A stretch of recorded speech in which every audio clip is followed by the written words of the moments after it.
Welcome to Twilight Tale, a place where history drifts like a quiet river and ancient worlds rise softly from the dust, just long enough to guide you gently into rest. Tonight, we follow a story whispered through desert winds and moonlit stone. A story hidden beneath centuries of sand, wrapped in shadows cast by the greatest monuments ever built. This is The Hidden City Beneath the Pharaoh's Shadow.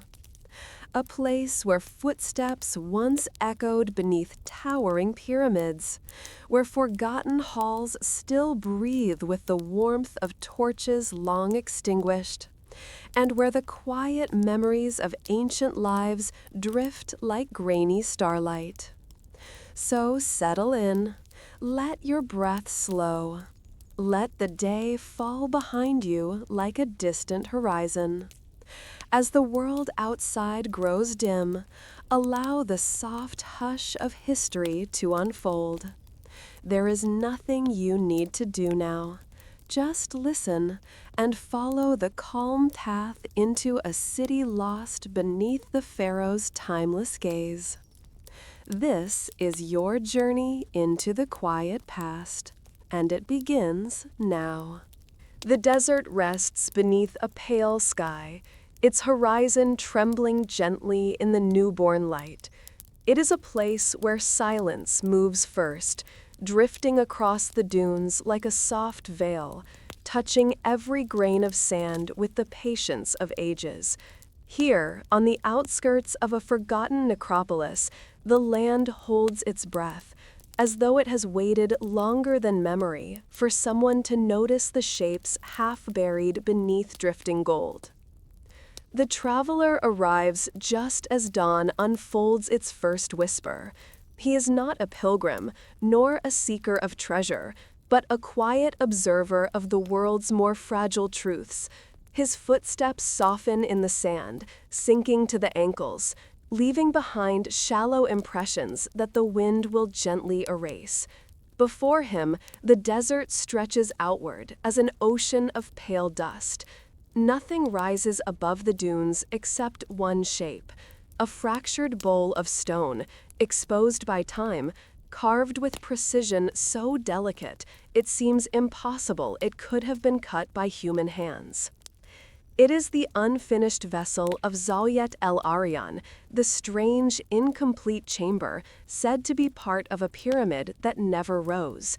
No inscriptions, no shrines, no guardian statues. Only a hollow carved with unfathomable care, and then abandoned, as though the builders vanished between one breath and the next. The traveler pauses at its edge, the wind brushing against him like a memory. The sun has barely begun its climb, and the stone glows with a soft rose-colored warmth.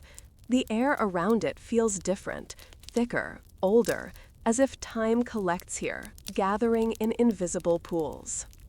He kneels beside the opening. The sand slopes downward into the unfinished chamber like a golden waterfall frozen in place. For a long moment, he simply listens. The desert carries no sound, but the distant sigh of air shifting between dunes. Yet he feels something else, a quiet presence woven into the stone, faint as the echo of a dream. It is said that this hollow was meant to be the heart of something immense, a monument whose purpose was known only to a few and forgotten entirely by the world. But legends have always clung to the place, drifting like starlight between generations. Some whisper that the chamber was meant to hold the breath of the first sunrise, a symbol of rebirth older than any king. Others say it was meant to hold a vessel of knowledge, a scroll or object carved with secrets too heavy for the world. But no one knows. The builders left nothing behind except flawless stone and silence. The traveler steps down into the hollow. The sand shifts under his weight, cascading softly. The walls are smooth, impossibly so, as though shaped by tools more precise than chisels. He runs his fingers over the curves, gentle arcs that fold soundlessly into one another, forming a space that feels less carved than grown. There is a soft melancholy woven into this place, a sadness not of ruin, but of incompletion, the sorrow of a story never told. The traveler feels it like a cool breath against his spine. The desert, in this quiet pocket, seems to remember something long forgotten, something like an intention left suspended in midair. Above him, the sky brightens. Light slides down the stone, gathering in the hollow like water, pooling in the lowest curve. For a moment, the traveler imagines the chamber illuminated in full, a bowl of sunlight, glowing as though the earth itself were igniting from within. He closes his eyes. The warmth on his face is gentle, soothing, and in that softness, a question floats upward from the silence. What was meant to be born here? The desert answers only with wind. As the morning deepens, the traveler explores the edges of the hollow. He finds no inscriptions, no signs of ritual or offering, yet the stone's perfection suggests devotion, or knowledge, of a kind that feels sacred. Not sacred in the way of temples or shrines, but sacred in its precision, its care. Sacred in the way a heartbeat is sacred, or the stillness before thought. Beyond the hollow, the desert stretches outward toward the faint ghost of the Great Pyramid in the distance. Its peak shimmers, softened by heat and age. The traveler imagines the builders who once walked these sands, carrying their chisels, their ropes, their hopes. Perhaps they believed they were building not just for kings, but for eternity, for the memory of the earth itself. And yet, this place was left untouched, a project abandoned, a cradle without a child. He stands at the rim of the hollow and lets the wind rise around him. He imagines the workers suddenly stopping, tools falling silent, voices hushed. Did they hear something? Did a command come from a distant ruler? Or did the desert itself whisper to them that what they were building should remain incomplete? History records no explanation, only absence. In the soft quiet, the traveler feels the strange contradiction, a monument meant to be eternal yet never realized, a vessel carved with devotion yet left empty, a chamber prepared for a purpose that may never have existed at all. He thinks of the sand, how it shifts over centuries, swallowing and revealing in a rhythm as old as the world. Perhaps the desert remembers more than it reveals. Perhaps the sand itself carries memory, even if it cannot speak. He imagines it holding the first sunrise, the first light that ever touched this land after the world cooled and settled. A light so delicate that whispered across unbroken landscapes before any foot left its print. A light that would become the source of myth, of ceremony, of kings crowned by the glow at the horizon. Maybe this hollow was meant as a vessel for that memory, not an object, but a moment too ancient to name, too sacred to trap within stone. The thought settles into him like a warm exhale. The desert, after all, is full of such contradictions, eternal yet always shifting, empty yet full of memory. By midday, the traveler seeks shade along the slope of the dune. The air vibrates with heat, shimmering in translucent waves. He watches how the light moves across the hollow, how it dances, how it slips into curves and fades into shadows. There is a gentleness to this dance, a softness that feels like a ceremony still unfolding. Perhaps the builders had meant the chamber to be a calendar of light, a device to measure days not by numbers, but by the movement of dawn through curves of stone. Or perhaps they wanted the sun to rest here once a year, illuminating the hollow with a radiance no one has seen since. He imagines priests watching, breath held, as the first light of a certain morning touched the stone, He imagines someone whispering that this light was not like others, that it carried the memory of creation, the echo of the earth's birth. But no festival followed, no ritual survived. Only the possibility of meaning remains, resting lightly on the edges of imagination, like dust on papyrus. The traveler closes his eyes. The heat hums softly around him. He leans back on his palms and listens to the wind sweeping across the dunes. The desert seems to breathe, slow, rhythmic, eternal. He drifts into a half-sleep, lulled by the warmth and the silence, and in that stillness, he dreams of artisans bending over stone, shaping curves that echo the shape of the horizon at dawn. He dreams the first sunrise gliding over an untouched world, washing it in gold, awakening the breath of life. He dreams that the hollow is a memory of that moment, a bowl carved to hold the world's first light, or at least the idea of it. When he wakes, the sun has begun its descent. The air has cooled. Shadows gather in quiet corners of the stone. As evening approaches, the traveler climbs out of the hollow and stands upon a nearby dune. The sky deepens into amber, then rose, then a soft violet. He watches the light shift across the chamber one final time. It glows briefly in a warm blush, as though acknowledging his presence, and then dims into shadow. The desert at sunset feels older, as though age settles onto the dunes like a gentle cloak. The traveler feels the immensity of time stretch around him, a vast silence that humbles him. He thinks again of the incomplete monument, of the builders who vanished, of the stories that dissolved before they could be spoken. Maybe the unfinished chamber is not a failure of history, but a reminder that not all intentions are meant for completion, and not all mysteries exist to be solved. Some are meant to linger, like twilight, suspended between knowing and unknowing. He breathes softly, letting the desert's calm settle into him. The sky darkens further. Stars begin to emerge. First one, then many. They shimmer gently, like distant lamps floating on an unseen sea. The traveler. Night settles slowly over the plain of Marvdasht, draping the world in a veil of deep blue. The mountains surrounding the ancient terraces rise like quiet guardians, their outlines softened beneath the glow of the moon.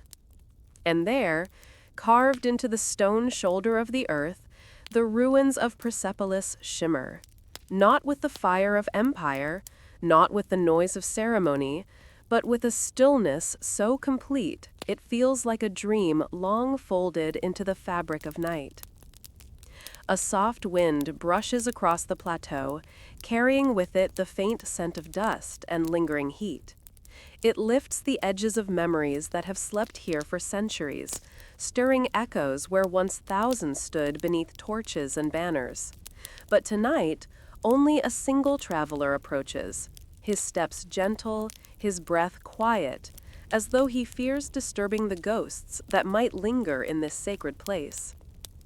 He pauses at the foot of the great stairway, the moon's pale light spilling across its broad steps. Each stone is carved with figures frozen in procession, delegations from distant lands, bearing gifts, fabrics, vessels, animals, precious metals.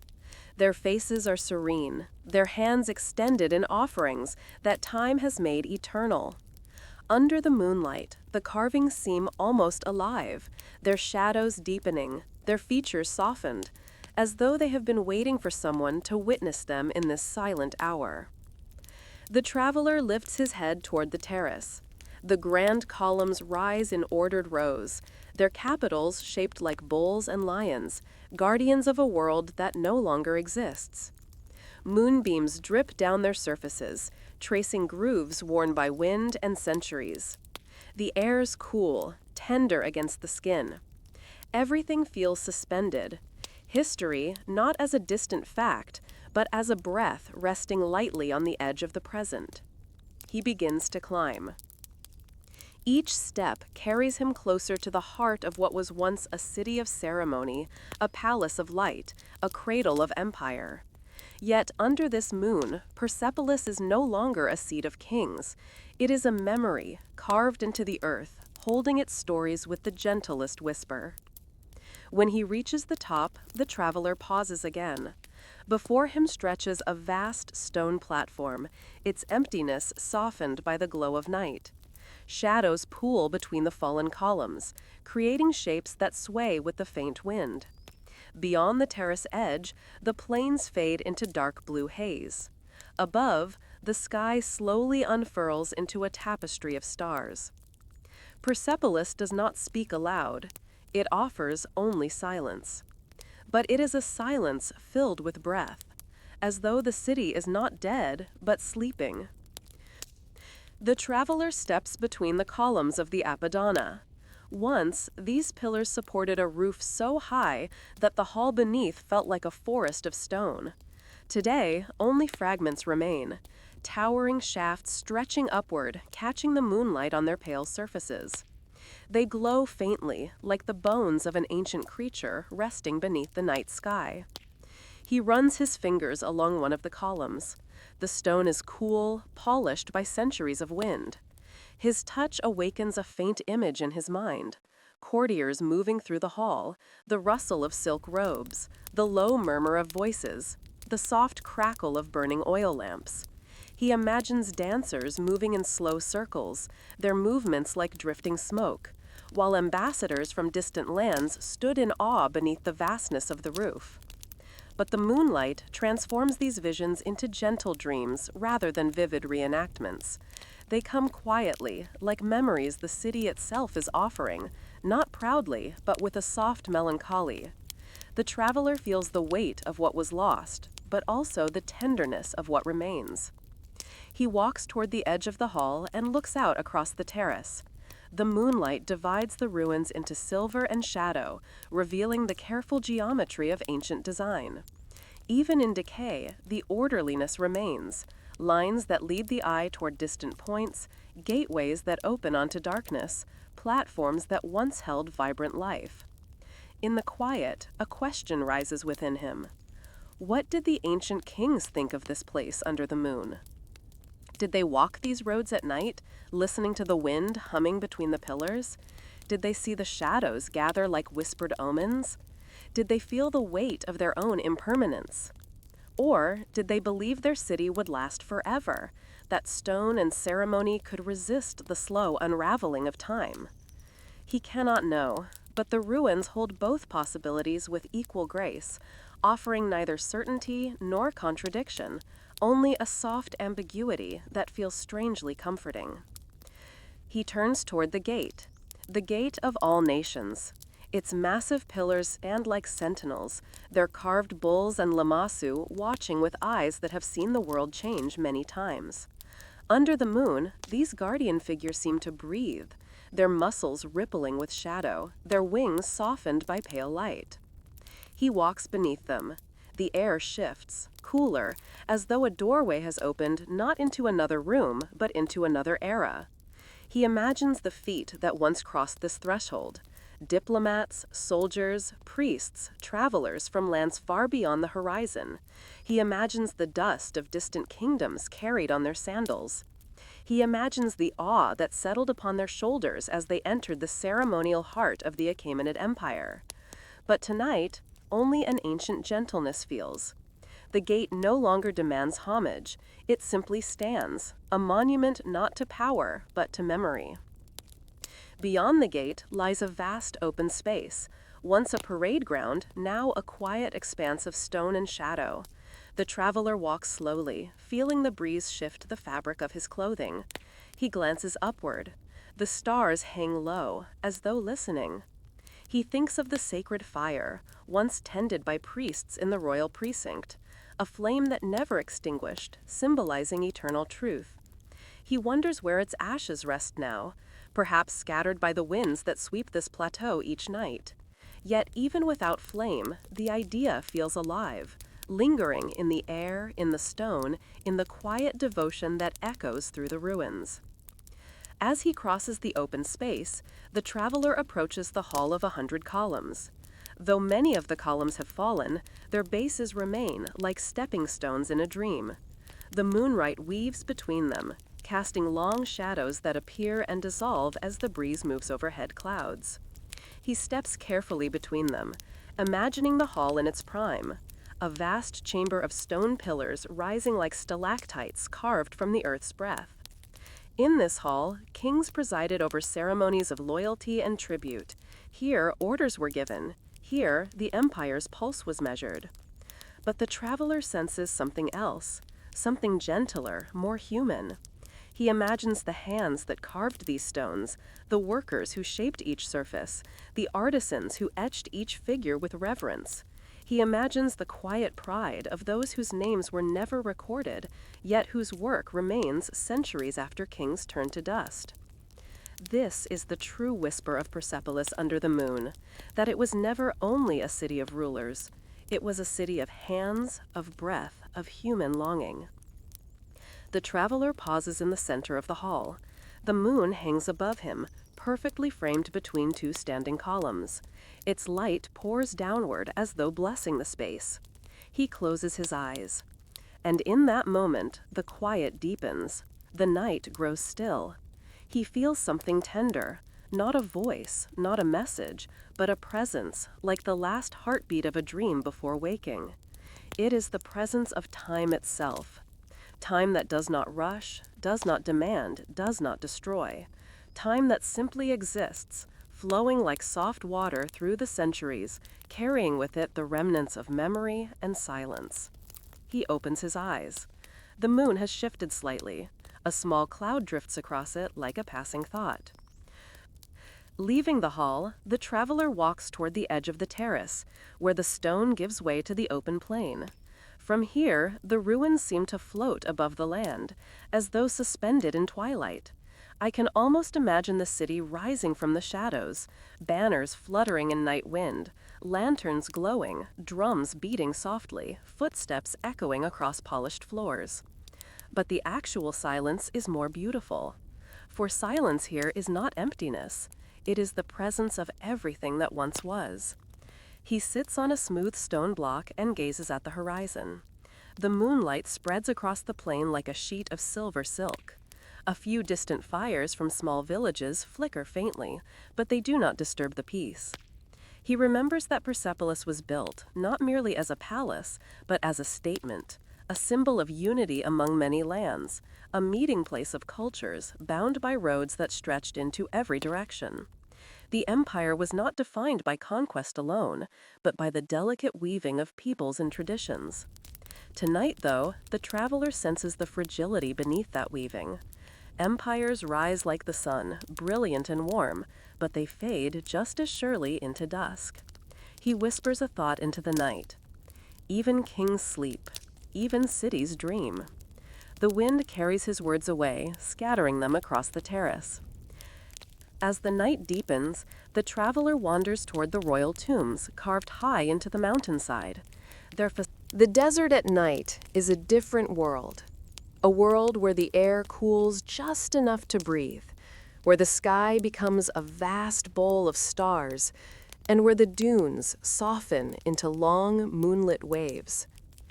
In this quiet expanse, the traveler walks alone, guided not by a path, but by the faint impression of something that once passed through this land with devotion and silence.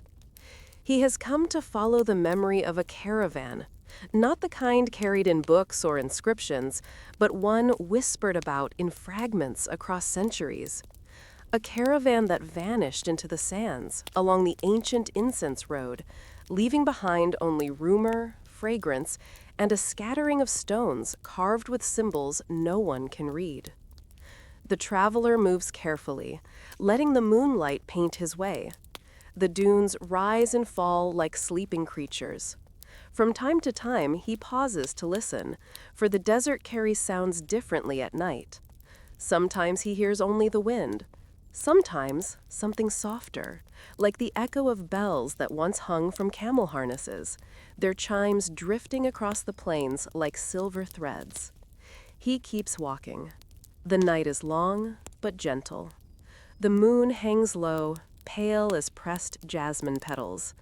And beneath its glow, the desert feels like a place suspended between breath and eternity. The incense road once stretched from the deep south of Arabia to the shores of the Mediterranean, an artery of fragrance and ritual. Along it traveled resins of great devotion, frankincense, myrrh, balsam, and rare herbs whose smoke carried prayers into the heavens. These caravans were not merely trade, they were pilgrimages, guided by starlight and shaped by belief that the world breathed through sacred scent. But the caravan the traveler seeks is different. Its story begins with a single hint, a stone found near a collapsed well, carved with an image of a rising star and a line of script that scholars could not decipher. Around this stone clung a myth that one caravan set out carrying not only incense, but something more fragile, more luminous, something meant for a temple now forgotten. No one knows what happened to them. Most believe the desert claimed them, as it claims so many stories. But others say the caravan found a place where the dunes opened like a gate, revealing something too sacred to share, and so they never returned. The traveler does not seek treasure. He seeks the echo of their passage, the breath of their journey, the silence of what they may have discovered. Tonight, that silence feels close. As he walks, the sand begins to change, firmer beneath his feet, cooler, more patterned. The wind shifts, carrying with it a faint scent. He stops. It is barely there, a sweetness, distant, like the ghost of incense burned long ago. Not the sharpness of fresh resin, but the soft, round aroma of something that has lingered for ages in the air, waiting for someone who can recognize it. He follows it, moving slowly across a flat stretch of land where the dunes spill into a quiet valley. At its center, half buried by sand, he sees the remains of something man-made. A circle of stones arranged with a geometric elegance that seems impossible to be accidental. He approaches. Moonlight pools across the stones, revealing their smooth surfaces. Some are carved with shallow lines, perhaps maps, perhaps symbols, perhaps something like prayers. The traveler kneels, brushing sand from one of them. The carved shape is simple, a star surrounded by a ring of smaller dots. He inhales, the faint scent brushing against his senses again. Frankincense, yes, but aged, faded, delicate, as though it has waited here for centuries. He imagines the caravan stopping at this place, lighting small fires, offering resins to the sky, while the camels knelt and the desert watched. He imagines the smoke swirling upward, carrying thoughts and fears and gratitude. He imagines travelers resting under the same stars, feeling the same tenderness of night. But what he feels most is absence, the sense that they were here and then gone, swallowed not by disaster, but purpose. He rises and begins walking again, guided by instinct rather than direction.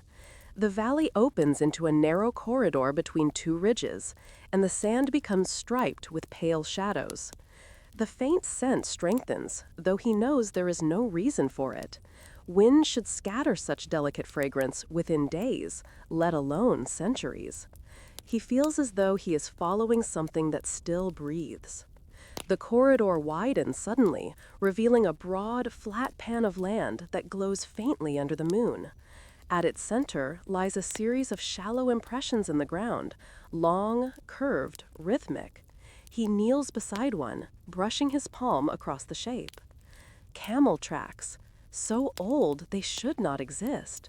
Yet here they lie, fragile as the memory of footsteps in a dream. He moves among them, following their gentle arc. The tracks lead not toward any known oasis, but toward a cluster of dark shapes on the horizon, jagged forms half sunken in sand. Ruins, small, forgotten. He approaches them with softened breath. The ruins rise from the ground like half-formed thoughts, walls of stone no higher than his chest, doorways without rooms, fragments of plaster clinging to weathered blocks. They seem less like a settlement than a way station, a place where travelers pause to rest, refill water skins, speak quietly to one another beneath the stars. He walks among them, letting his fingers trace the stone. There are no inscriptions, no artworks. Only the architecture remains, simple, purposeful, serene. A strange stillness hangs over the place, not abandonment, something gentler.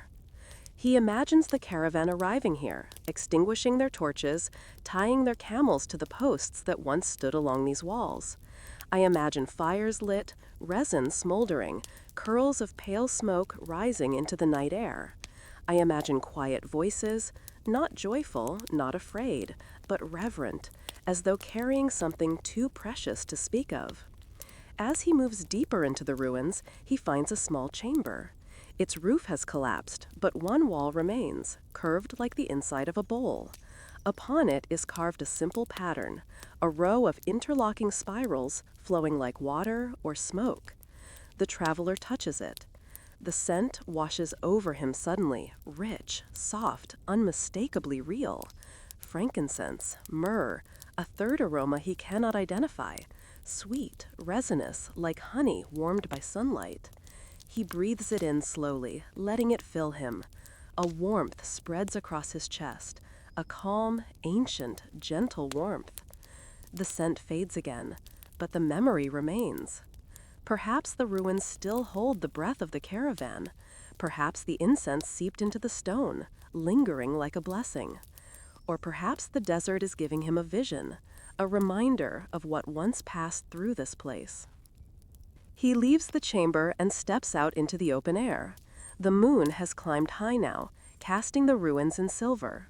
The traveler walks to the edge of the way station and looks outward. In the distance, he sees something shimmering. Not light, not fire, something softer. A faint ribbon of brightness winding through the dunes, like a trail woven from starlight. He steps toward it cautiously. As he approaches, he sees that it is not made of light at all, but of tiny fragments of white stone scattered along a narrow path. Some are beads, some are chips of quartz, some are smooth pieces of shell. A trail, left deliberately. He kneels and picks up one fragment. It is warm, impossible, yet unmistakably so. He lets it fall back into the sand and stands. The trail curves northward, disappearing into a low pass between two dunes. He follows it. The journey through the pass is slow. The dunes rise steeply on either side, their slopes catching moonlight like the sides of great sleeping beasts. The path narrows to a ribbon of sand between towering walls. At the heart of the pass, the wind falls silent. The scent returns, stronger now, as though 1,000 sensors burn in unseen chambers. The traveler's heartbeat steadies, not from fear, but from awe. He steps forward. The pass opens into a hidden hollow, a bowl-shaped depression in the desert floor, sheltered from wind and wandering eyes. At its center stands a stone altar, low and rectangular, its edges smoothed by sand and time. Around it lie small depressions, traces of poles that once held tents. The camels would have been tied near the edge of the hollow. The travelers would have knelt around the altar. The scent swirls again, rising from no visible source. It carries with it the warmth of distant fires, the devotion of ancient hands, the breath of rituals never written down. The traveler approaches the altar. On its surface rests a thin layer of pale dust. He brushes it aside. Below the dust lies a carved symbol, a rising star framed by two curving lines. He recognizes it from the earlier stone. Night falls gently over the highlands of Anatolia, where the hills roll like dark waves under the deepening sky. The wind is cool, carrying the faint scent of earth and distant pines. As the last amber traces of sunset disappear, a shadowed silhouette emerges from the folds of the land, the ancient city of Hattusa, Once the seat of a powerful empire, now a quiet labyrinth of stone and silence. The traveler moves slowly along the uneven path that leads toward the heart of the ruins. His lantern burns low, its flames soft and undemanding. The night around him is vast, but not oppressive. Rather, it feels like a quiet companion, guiding him toward a place that has waded through centuries of darkness. He has come in search of a chamber spoken of only in fragments, a library carved from nightfall itself, where clay tablets once rested like stars caught in stone. Scholars call it an archive, legends call it a memory, but the traveler seeks neither fact nor myth. He seeks the feeling that lies between them, the quiet breath of a world that believed knowledge could be etched into clay and preserved against the darkness. As he approaches the outer walls of the ruined city, the moon lifts above the hills, its silver glow spreading across the stones. The ancient gates loom before him, imposing yet softened by age. Lions once guarded these entrances, carved with fierce pride, but now their features have worn smooth, their expressions gentle shadows of their former selves. He steps through the gate. Inside, the city is a constellation of fallen walls, broken towers, and hollow courtyards. The wind moves through the ruins with a whispering sound, as though reciting a language older than memory. The traveler pauses, listening. The wind's murmur seems almost articulate, an echo of prayers, decrees, treaties, myths, all the things once written on the tablets that slept in the secret chamber he seeks. He continues forward, guided by moonlight and intuition more than direction. The stones beneath his feet feel cool, ancient, heavy with stories. Some are inscribed with cuneiform, but the marks have faded to soft ridges. He traces them with his fingertips, feeling the faint grooves like the pulse of a long-gone scribe. A feeling grows in him. This is a city where knowledge was not a possession, but a living force. A city that believed words could shape destiny. A city that carved its thoughts into clay, not to preserve power, but to preserve truth. He breathes deeply and moves on. The path winds through fragmented halls and courtyards, each one holding the quiet presence of ages. But one area stands distinct, a section of the city where the stones press closer together, forming corridors that feel deliberate, intentional, as though leading toward a heart. The traveler's steps slow. He feels a shift in the air, a subtle thickening, like the hum of thought. Ahead, a doorway waits, half collapsed, carved into the side of a hill. Its lintel is cracked, its threshold softened by time. Yet something about it feels preserved, protected by shadows. The traveler raises his lantern. The light spills into the interior, revealing a sloping tunnel descending into darkness. He steps inside. The air cools instantly, brushing against his skin like the breath of night itself. The tunnel's walls narrow slightly, their surfaces smooth from centuries of touch. The lantern casts flickering reflections along the stone, turning shadows into drifting shapes. He descends slowly, each footfall muffled. The deeper he goes, the more he feels the presence of something waiting. Not ominous, not heavy, but patient. As though the chamber below has been expecting someone to return, someone to sit among the echoes and listen. The tunnel opens suddenly into a wide, circular chamber. The traveler stops at its threshold. The lantern's glow reveals shelves carved directly into the rock, graceful arcs etched into the walls like ribs of a vast sleeping creature. Upon these shelves lie clay tablets, some cracked, some intact, arranged in gentle order, each tablet resting like a fragment of hardened moonlight. This is the library. Silent, breathless, carved from the night itself. He steps inside, the soft sound echoing faintly, as though the chamber swallows every noise with reverence. The traveler simply stands at the center of the room. The lantern's light reaches outward, touching the tablets along the nearest shelves.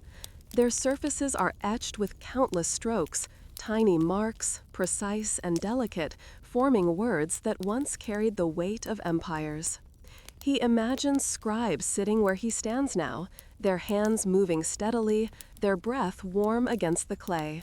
He imagines them writing laws that governed nations, rituals that invoked gods, stories that explained the stars. But he also imagines something quieter, a young apprentice learning to shape symbols, a scholar copying an old myth with reverent care, a priest murmuring a prayer as he pressed the stylus into wet clay. He feels the warmth of those long-gone hands, like invisible fingerprints lingering in the air. He approaches a shelf and gently lifts a tablet. It is heavier than he expected. The marks upon it are delicate, though worn by time. He traces them lightly, letting the patterns settle into his mind like an ancient rhythm. He cannot read the script, but he doesn't need to. The beauty lies not in the meaning, but in the fact that meaning was once placed here, carved into the clay by someone who believed their words mattered enough to be preserved beyond their own breath. He returns the tablet to its resting place, handling it as though it were alive. All around him, the shelves curve inwards, forming a quiet embrace. The chamber feels less like a room and more like a sanctuary, a place where knowledge was not only stored, but honored. The traveler sits upon the smooth floor, laying the lantern beside him. The shadows seem to breathe. As he closes his eyes, the chamber's silence deepens, shifting from emptiness to presence. He senses layers of memory drifting through the air, faint impressions like dust suspended in a shaft of light. He imagines the day these shelves were carved, workers bringing tools, chisels ringing softly in the confined space as they shaped the rock. He imagines overseers directing the work by torchlight, amber flames flickering on the walls. Then the arrival of the first tablets. Still warm from firing, still smelling of clay and smoke, placed upon the shelves with quiet ceremony. Each tablet a small piece of the world preserved. He imagines priests and scholars entering the chamber with reverence, touching the tablets as though touching the thoughts of the gods. He imagines the library alive with soft murmurs, brushes of cloth, the scratching of reeds. But centuries passed. Empires rose and fell. The city burned once, then slept. The children of its builders forgot its pathways. And the library remained, waiting in patience deeper than time. He opens his eyes. The lantern flame flickers, casting long shadows across the shelves. He stands and begins to walk slowly around the perimeter of the room. Each shelf holds not just tablets, but fragments of intention, some chipped, some shattered, some nearly erased. Yet even the broken pieces feel alive, as though they contain thoughts that never fully diminished. He finds one tablet fractured into 3 pieces. He kneels and gently brings the fragments together. The lines rejoin imperfectly, like a wound healed long ago.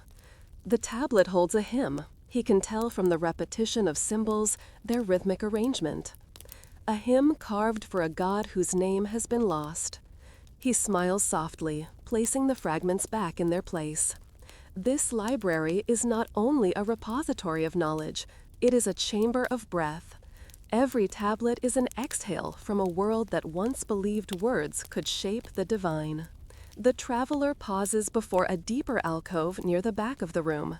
The shelves here hold fewer tablets, and the stone around them is darker, as though touched by fire. He raises the lantern. On the central shelf lies a single tablet, smoother than the others, edges rounded by many hands. He lifts it. The weight is comforting, grounding.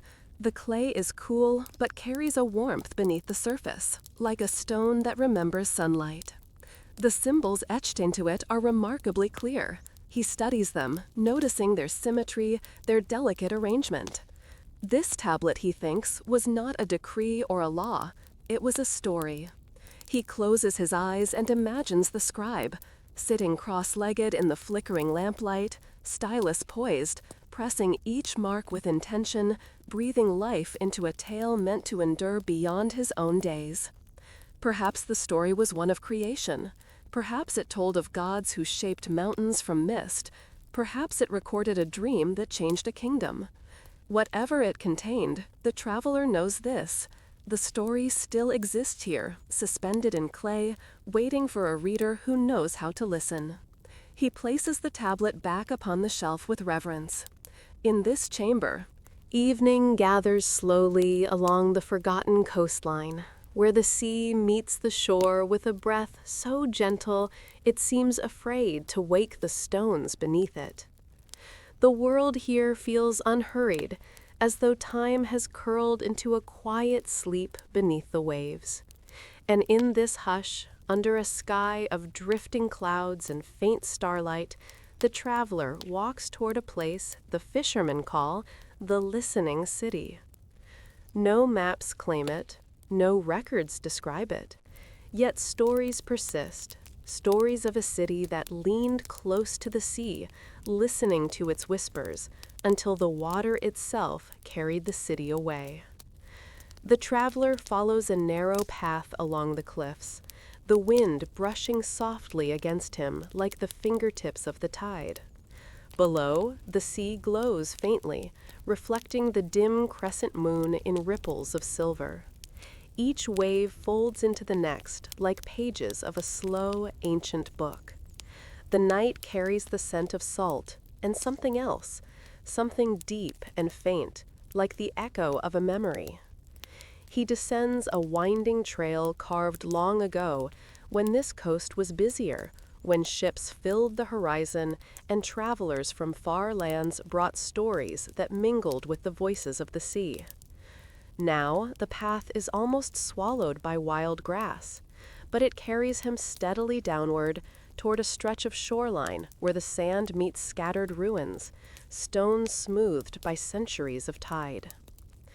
As he reaches the bottom, a stillness settles around him. The waves hush. The wind quiets. Only the soft rhythm of the sea remains, brushing against the shore like the slow breath of a dreaming world. The remnants of the city lie half buried in the sand and half hidden beneath the shallow water. Pillars lean like tired elders. Walls stand only waist high, their edges rounded by years of tides. Mosaics glimmer faintly under the moon, their patterns visible only when the water pulls back long enough to reveal the broken images beneath. The traveler steps carefully among them. The stones are cool. The air smells of salt mixed with the faint sweetness of seaweed. Everything feels delicate, as though one loud breath might shatter the quiet. He moves to a low wall that curves like the spine of a sleeping creature.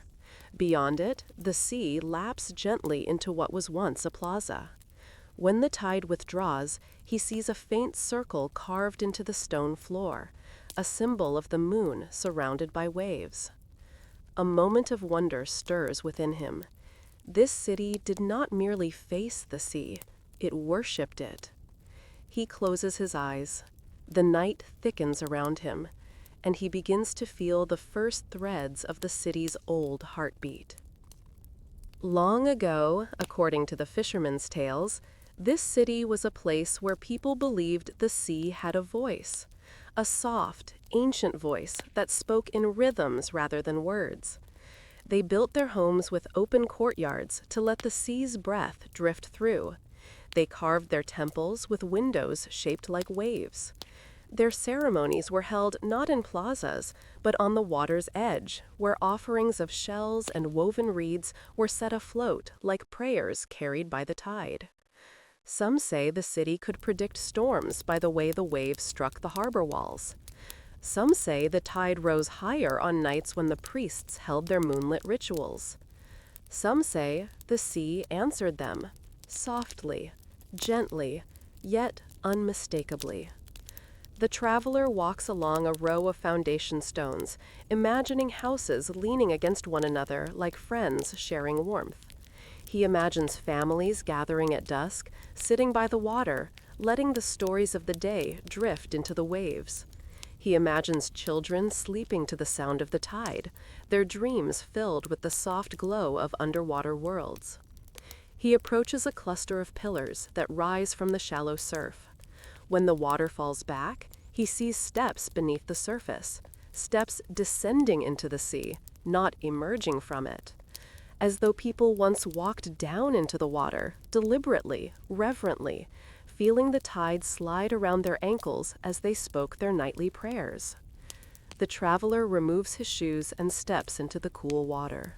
The sea hums softly around his feet, and for a moment, he feels as though he has stepped into a memory. The tide passes through the ruins with the tender care of a caretaker brushing dust from old relics. Each wave washes gently along the stones, as though greeting them, as though remembering them. Perhaps the sea has indeed been listening all this time. He wanders farther along the shore until he reaches a place where the cliffs draw close, forming a sheltered cove. In the moonlight, the water there is clearer, revealing the shapes of more ruins beneath the surface, streets, walls, fragments of sculptures. He kneels at the water's edge, letting his hand trail across the surface. The water is cool, calming, steady. When he lifts his hand, droplets cling to his fingers, catching the moonlight like tiny stars. He imagines this cove once bustling with boats, small, carved vessels shaped like crescents, their oars dipping into the water in slow, coordinated rhythm. He imagines fishermen returning at dusk, tying their boats along the harbor while children ran along the pier. He imagines lanterns glowing across the water, forming a constellation mirrored on the sea's surface. But the quiet here now holds a deeper truth. The city is gone, not destroyed, but surrendered. There are no burn marks on the stones, no signs of sudden collapse, no scarred gates or fallen towers, only erosion, water wear, the gentle polishing of centuries. It did not fall, it faded, slowly, like a whispered story slipping into silence. The traveler stands, water dripping from his hand. The sea whispers again, a long, low sigh, as though acknowledging him. He steps along the cove's edge and finds a narrow arch of stone, half submerged. Beyond it lies a space hidden from the wider beach, a hollow in the rocks that once held a temple. Its floor is uneven now, worn by the sea, but he can still see the faint outlines of carvings, spirals, waves, moon phases, symbols of cycles, of rising and falling, of listening and returning. He sits within the hollow, letting the stone cradle him. The sea breathes across the threshold, sending small ripples toward his feet. He closes his eyes and listens. At first, he hears only waves, but the longer he listens, truly listens, the more he begins to sense subtle layers in the sound. A rhythmic pulse beneath the surface, a tonal shift when the tide meets certain stones, a soft echo that rises not from the collision of water, but from the hollow spaces between the rocks. He imagines the ancient priests sitting where he sits now, ears tilted toward the water, listening for signs the way others read the stars. Here, they believed, the sea spoke of seasons, storms, births, deaths, not in words, but in rhythms, in patterns, in the music of movement. He imagines a priest lifting a conch shell to his ear, not to hear the ocean, but to hear the city within it. He imagines the shell holding the breath of prayers, the murmur of ceremonies, the collective sigh of a people who gave their trust to the tide. The traveler opens his eyes. The moonlight stretches across the water in a path of silver. He feels a sense of profound stillness, not emptiness, but presence, as though the city has not vanished at all, as though it is simply submerged into a deeper world, listening still. He touches the stone beside him. It is smooth, cool, worn by water. And carved, faintly near the edge, he sees a symbol, a crescent moon resting inside a wave, a prayer left behind. He traces it with his fingertip. The stone seems to hum beneath his touch. The tide begins to rise, its breath growing louder. The traveler stands and moves back toward the open beach. The water touches the lowest stones of the ruins, covering them once again. With each incoming wave, more of the city disappears beneath the shimmering surface. Steps vanish. Pillars dissolve into reflection. Kiln-fired bricks blend into the seafloor. The sea is reclaiming the city for the night. He watches each wave arrive, wash over the stones, and retreat. And in that motion, he understands why the city surrendered to the water.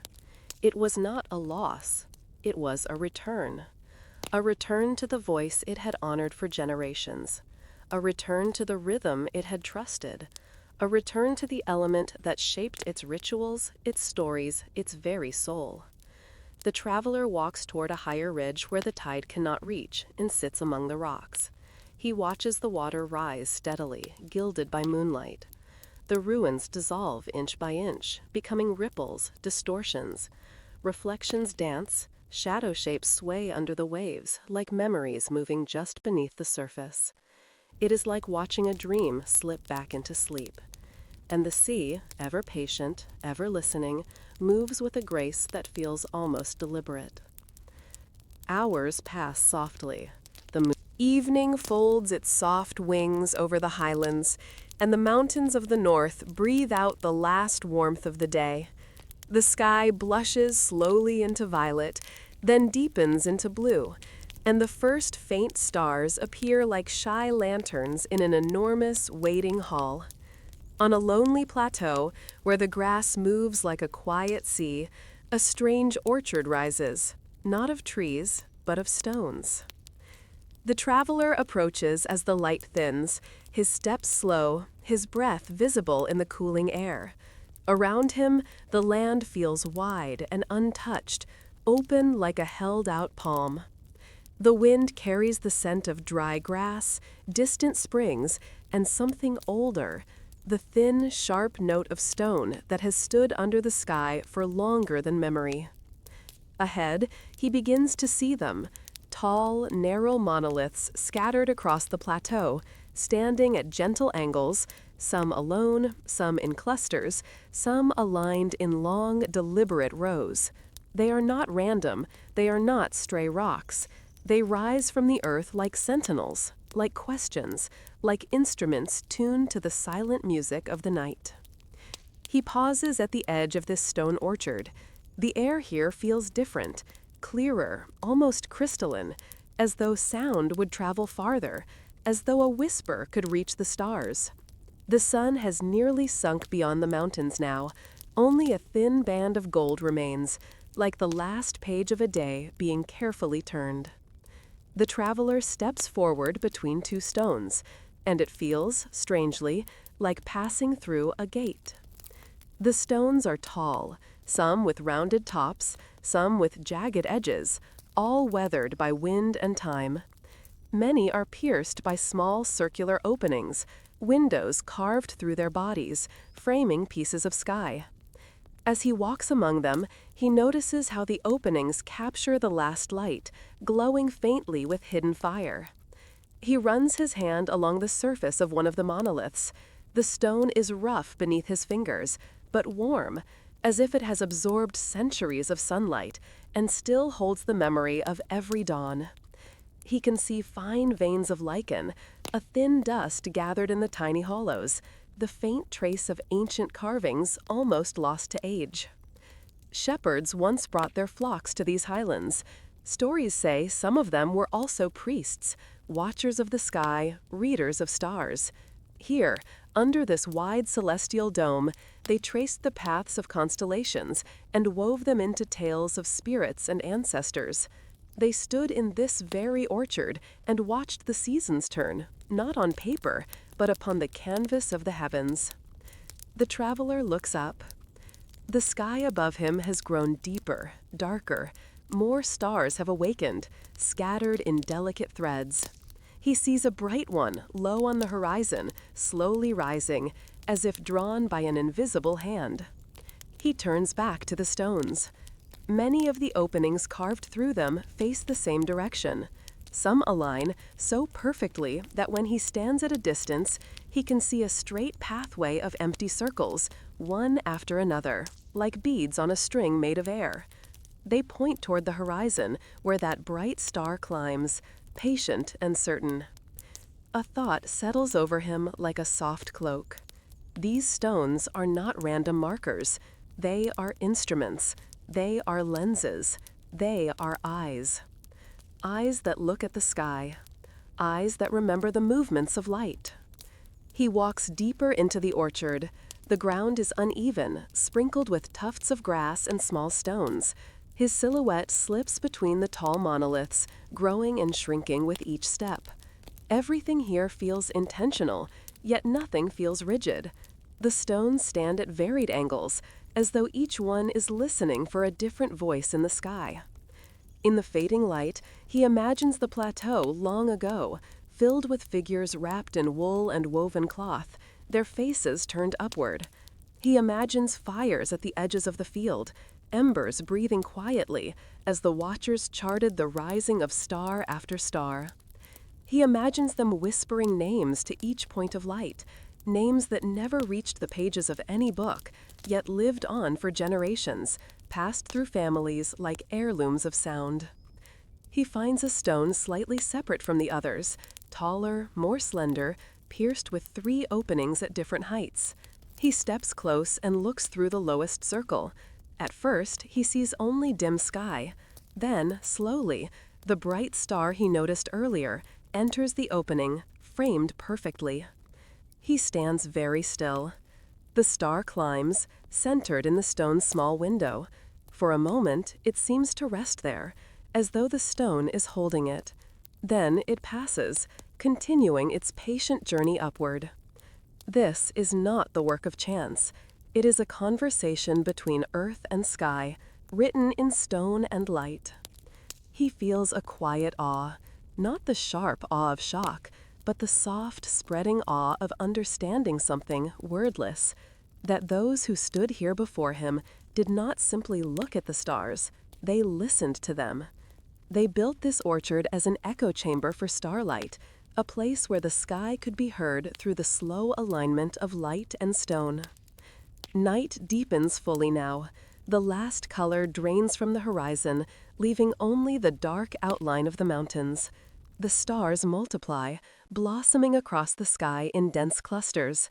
The air grows colder, crisp as a sharp breath. The traveler closes his cloak around him and sits upon a low, flat stone at the heart of the orchard. From here, the monoliths around him resemble the trunks of a stone forest. Their dark shapes reach upward, each crowned with a cutout piece of sky. In the handful of constellations he recognizes, I sense a rhythm. Lines of stars stretch between the stones and the heavens like delicate threads, connecting the orchard to a vast, unseen loom where time itself is woven. He imagines the shepherd priests standing where he sits now, counting days by the rising of a star through a particular opening, marking solstices by where the sun's first ray pierced a stone at dawn. He imagines children learning that the world is not only land and water, but also the great dome above, that they are not only walkers on soil, but also witnesses under a living map. For the people who once used this place, the sky was not distant, it was intimate. It bent close, like a parent, like a storyteller. The stars were not mere points of light. They were companions, guides, ancestors, shining through a veil of darkness. The traveler tilts his head back and lets his gaze soften. The stars blur slightly, then refocus. He feels very small. But the smallness is comforting, like being a child at the edge of a great, ancient story.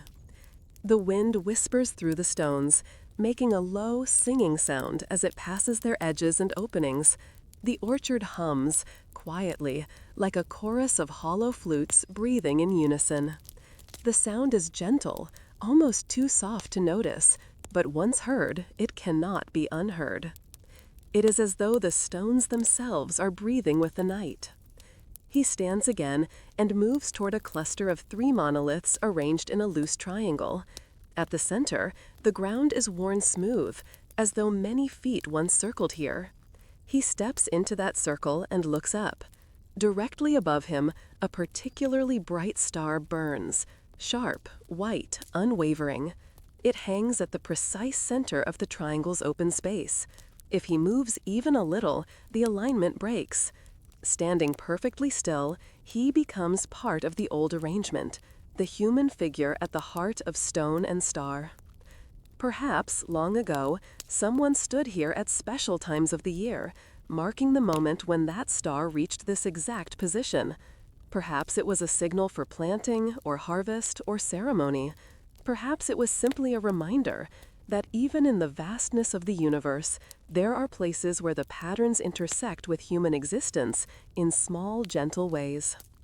He closes his eyes and imagines the rituals that may have taken place here. Priests lifting their hands, palms open toward the sky. Voices singing in low, steady tones. Fires flickering at the edges of the orchard, casting long shadows among the stones. And all around, the silent watching of celestial stones, listening and remembering. Hours pass in this quiet. The traveler does not measure them. He lets the movement of stars mark the flow of time. He walks from stone to stone, looking through their openings, observing how different stars appear and disappear in each frame. He sits beside one and watches as a constellation slowly shifts its position above the mountains. He lies on his back upon the cold ground, feeling the earth's solidity pressed against him, the stars vast and delicate above. A sense of soft contradiction involves him. He is tiny, yet part of something immeasurably large. He is alone, yet surrounded by an orchard planted by forgotten hands for the sake of the sky. He is a fleeting moment, lying beneath patterns that have shown for thousands of years, patterns that the shepherds before him also saw, and those before them, and those before even the stones were raised. The orchard of celestial stones has become a mirror. In its stillness, it reflects not only the sky, but the nature of time itself. Long, The jungle breathes in slow, humid sighs, its trees rising like dark columns toward a sky veiled in mist. Night is hovering just beyond the canopy, waiting to descend, but for now, the world lingers in the quiet space between day and darkness. That fragile hour when colors dim and edges soften, when sound seems to sink more deeply into leaves and stone.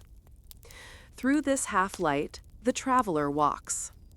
His path winds along an ancient causeway, half swallowed by roots and fallen leaves.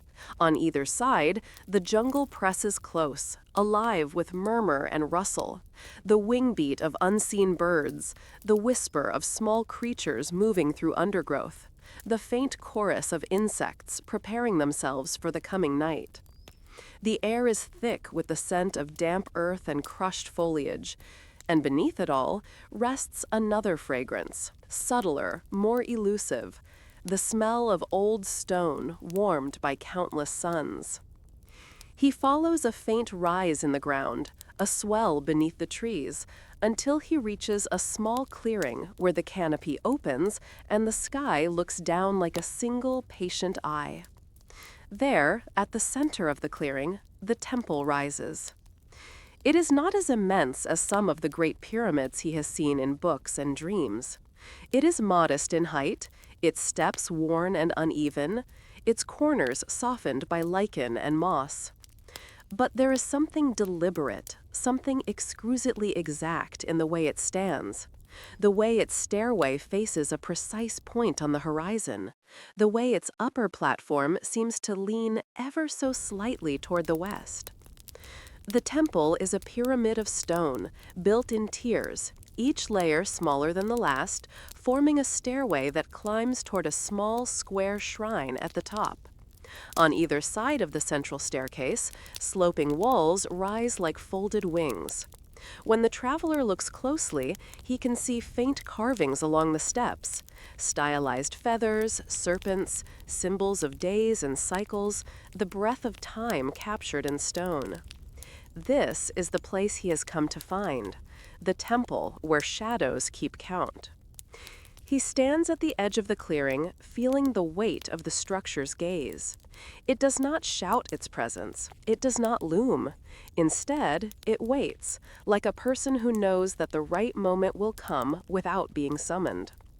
The jungle quiets slightly around him, as if giving room for something more delicate to be heard. The traveler begins to walk toward the temple.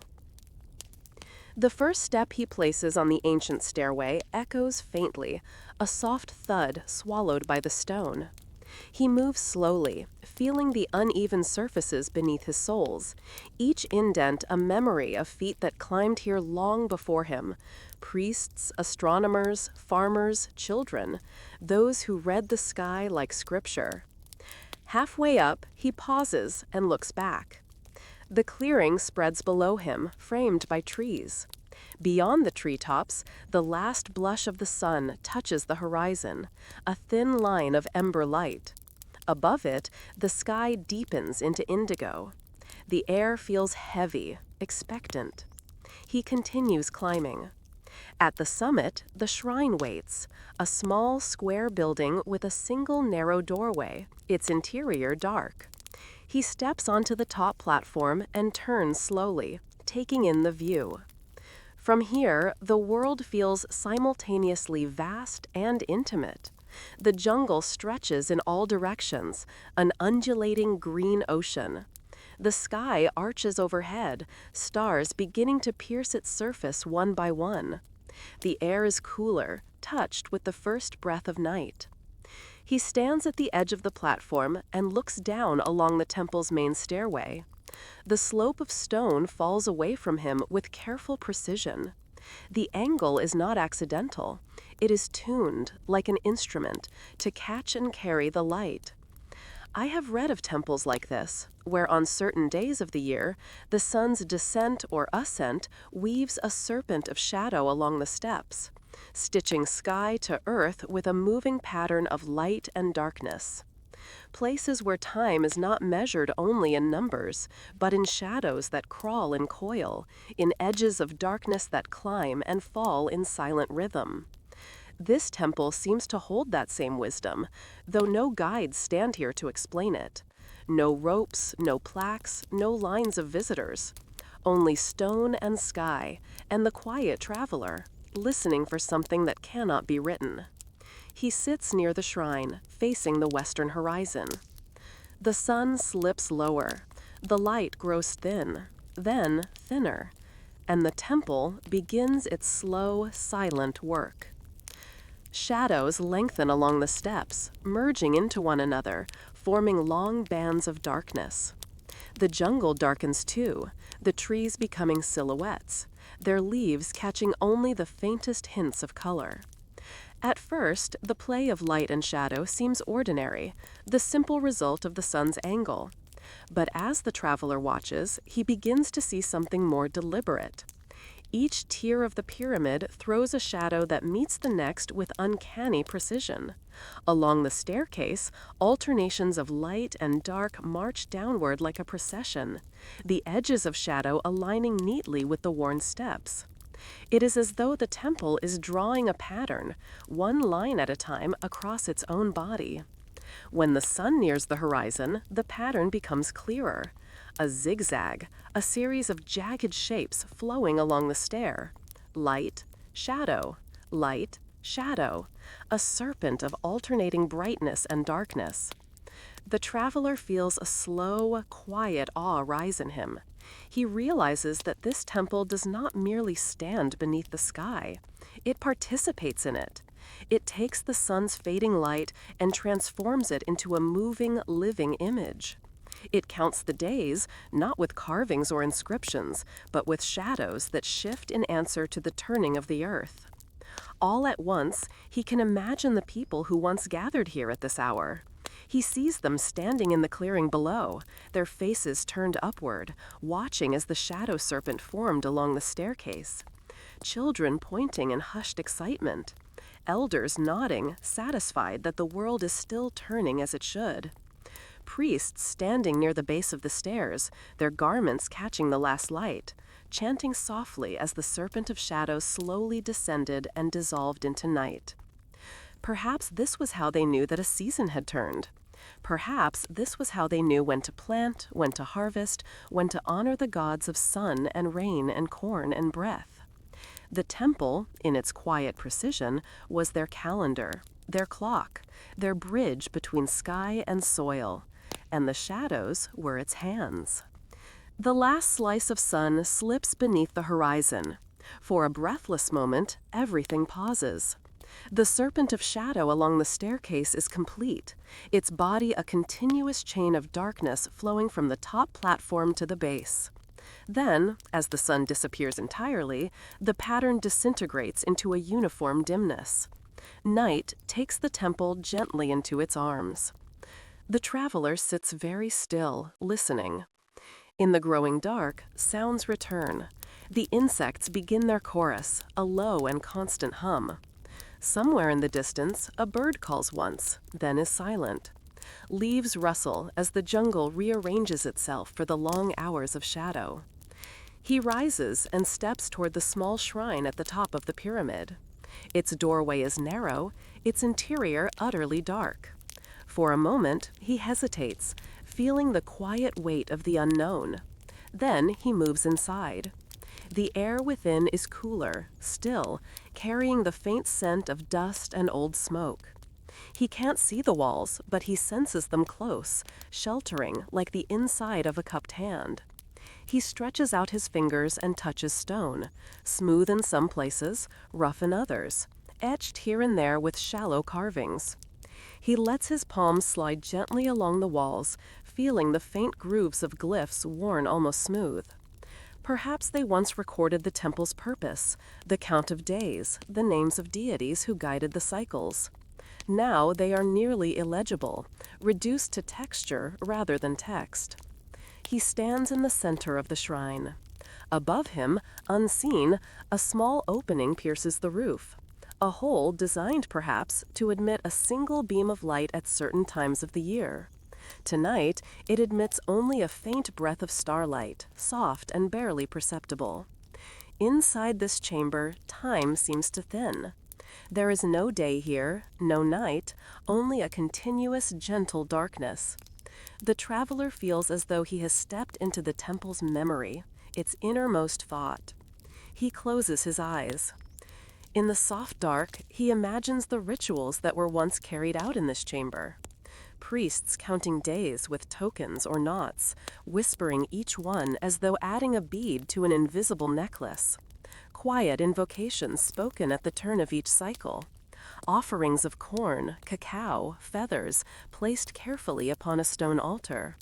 And always incense smoke rising to the small opening above, curling out into the night like a fragile bridge between the human and the celestial. And always the shadows outside, moving along the temple's body. Dusk drapes itself over the northern forest like a shawl of violet wool, settling into every branch, every hollow, every breath of wind.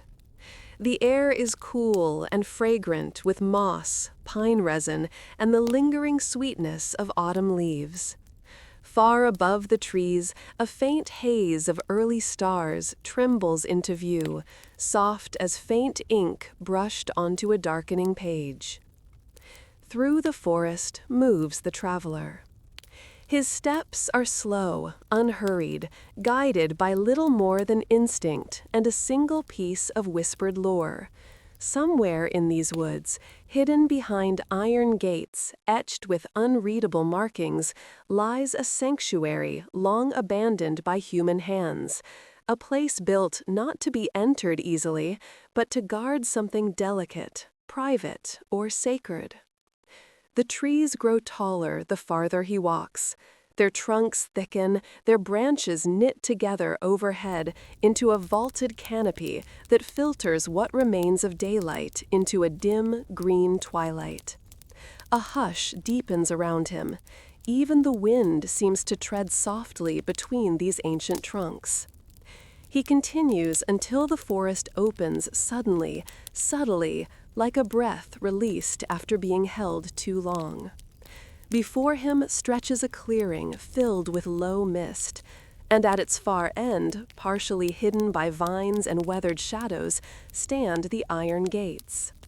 They rise taller than any human, forged of dark metal now flecked with rust, their bars twisted not by time, but by design, curving into shapes that resemble roots, branches, perhaps even abstract symbols.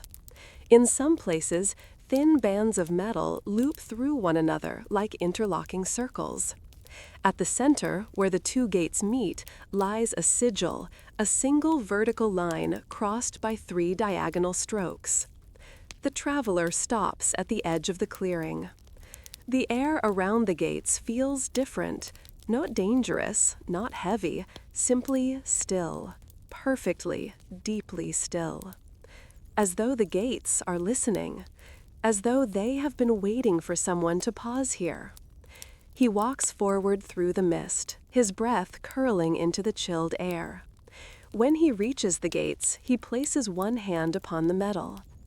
It is cold and strangely smooth despite the rust. The sigil at the center draws his attention. He runs his fingers along the engraved lines. Whatever meaning once lived in this symbol is lost now, yet the quiet power of it remains, a faint warmth under the skin, the sense of something intentional lingering beneath centuries of silence. He pushes gently. The gates open with barely a sound. They swing inward as if on oiled hinges, revealing a narrow path leading deeper into the woods, a path lined with stones half buried beneath moss. The mist curls around his ankles like a slow-moving stream. He steps through the gates. They close behind him, though no hand touches them. The forest beyond the gates feels older, more solemn, as though the air thickens with each step he takes, deepening the quiet until even his breathing seems louder. The path curves slightly, guiding him between towering pines whose trunks shine faintly in the moonlight filtering through the branches. It is not frightening. It is tender, almost sacred, as though he has crossed into a place meant for slow footsteps and soft thoughts. He passes carved stones along the path, some upright, some fallen. Their surfaces are worn smooth by rain and snow, but faint symbols remain, spirals, crescent shapes, lines forming patterns like branches or rivers. The traveler pauses at one of the stones and brushes his thumb across it. A spiral unfurls beneath his touch. It reminds him of a winter wind swirling across a frozen lake. It reminds him of smoke rising from a ritual fire. It reminds him of breath. Perhaps that is what the spiral meant. Perhaps not. He walks on. The path eventually widens, opening into a second clearing, smaller than the first, enclosed by ancient trees whose branches lean inward like the bowed heads of silent guardians. In the center stands a low stone structure, more platform than building, with shallow steps rising from the moss toward a flat surface. It resembles an altar.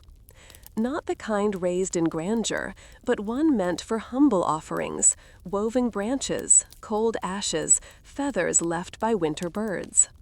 Upon its surface lies a scattering of pine needles and a single gray stone placed with care. The traveler steps closer. There is a feeling here, a gentle warmth, a softened presence, as though the platform remembers the hands that once rested upon it. He imagines rituals held under pale moons, offerings carried in clay bowls, chants woven from breath and shadow. But the altar is not the destination. Beyond it, tucked beneath the arching roots of an enormous tree, lies a dark opening. So low he must stoop to pass through, so narrow it resembles the entrance to a burrow or a hidden storeroom beneath a forgotten temple. A faint draft flows from within, carrying the scent of damp earth, stone, and something something subtle, metallic, almost like old incense. He approaches the opening. The roots above are thick and gnarled, shaped by centuries of growth. They feel like the fingers of the forest itself, drawing close around the entrance as though to protect it. Vines hang down like veils. Moss glows faintly in patches, softening the edges of stone. He takes a slow breath, letting the cold air settle into him. Then he bends and steps inside. Darkness surrounds him immediately, but not harshly. It is a soft darkness, like the inside of a cupped hand. He feels his way forward with careful steps.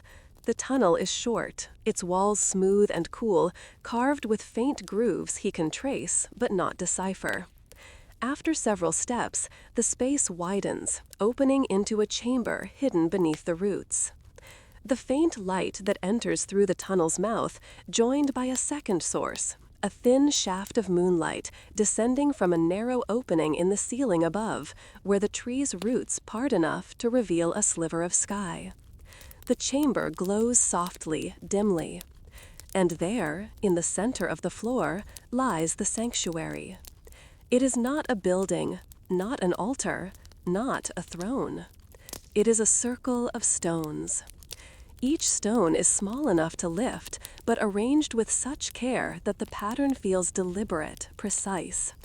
They form two rings, an outer ring of 13 stones and an inner ring of 7. In the middle of the inner ring, a hollow depression marks the spot where something once rested. The traveler approaches and kneels beside the stones. He touches one. It is cool, smooth, but carries a faint warmth beneath the surface, as though it has been held many times. The stones are shaped not by chisels, but by years of handling. Their rounded surfaces evidence of countless palms, passing them along, placing them gently, turning them into instruments of ritual. He imagines a circle of figures sitting here, cloaks brushing against the ground, voices soft and low in the echoing chamber. He imagines chants that rise not in volume, but in stillness, the kind of chants carried more by breath than by sound. He imagines each stone representing something ineffable, phases of the moon, steps of a winter ritual, promises made to the forest, or perhaps the memories of those who built this place. The visitor inside him feels the sacredness of this room. The wanderer inside him feels its peace. The human inside him feels humbled. He sits, crossing his legs on the earthen floor, and closes his eyes. The silence deepens around him, not empty, but filled with the kind of quiet that comes only when a space has been shaped with intention, protected by devotion, held close by the land. He breathes slowly, listens, and in the silence he begins to sense what the place once held. Not power, not fear, not secrets locked away from the world, but refuge. A refuge for those who sought vision in solitude. A refuge for those who listened to the winter moon. A refuge for those who believed the earth could speak without words. He imagines someone entering this chamber generations ago, carrying a bowl of water, placing it in the hollow center of the stone circle.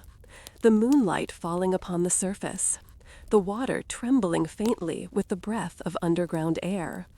And in that trembling, a message forming, not in symbols or instructions, but in a feeling, a sense of direction only the heart could follow.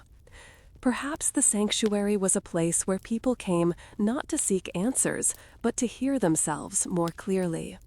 A place where silence was the teacher, where darkness was a balm, where the world outside melted into stillness, so that the world At night, the river becomes a ribbon of breath, a dark, slow-moving mirror that carries the sky upon its back.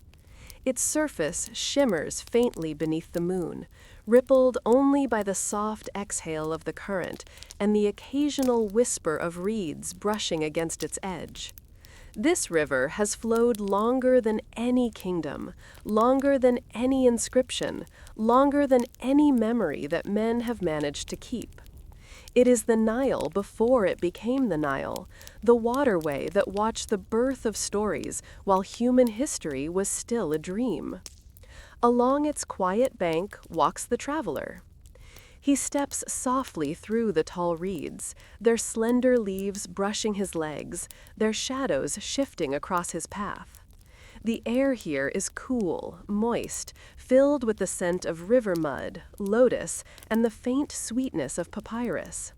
Insects hum in slow, rhythmic patterns. A frog croaks once, low and resonant, before falling silent again. Every sound is gentle, as though the night has asked the world to speak only in whispers. The traveler pauses at the water's edge. Beneath the moon, the river glows silver and obsidian, braided with drifting strands of reflected starlight. The current is slow but purposeful, moving with the calm certainty of something that has known its destination since the first dawn. The traveler feels the immensity of it settle around him, not in size, but in age.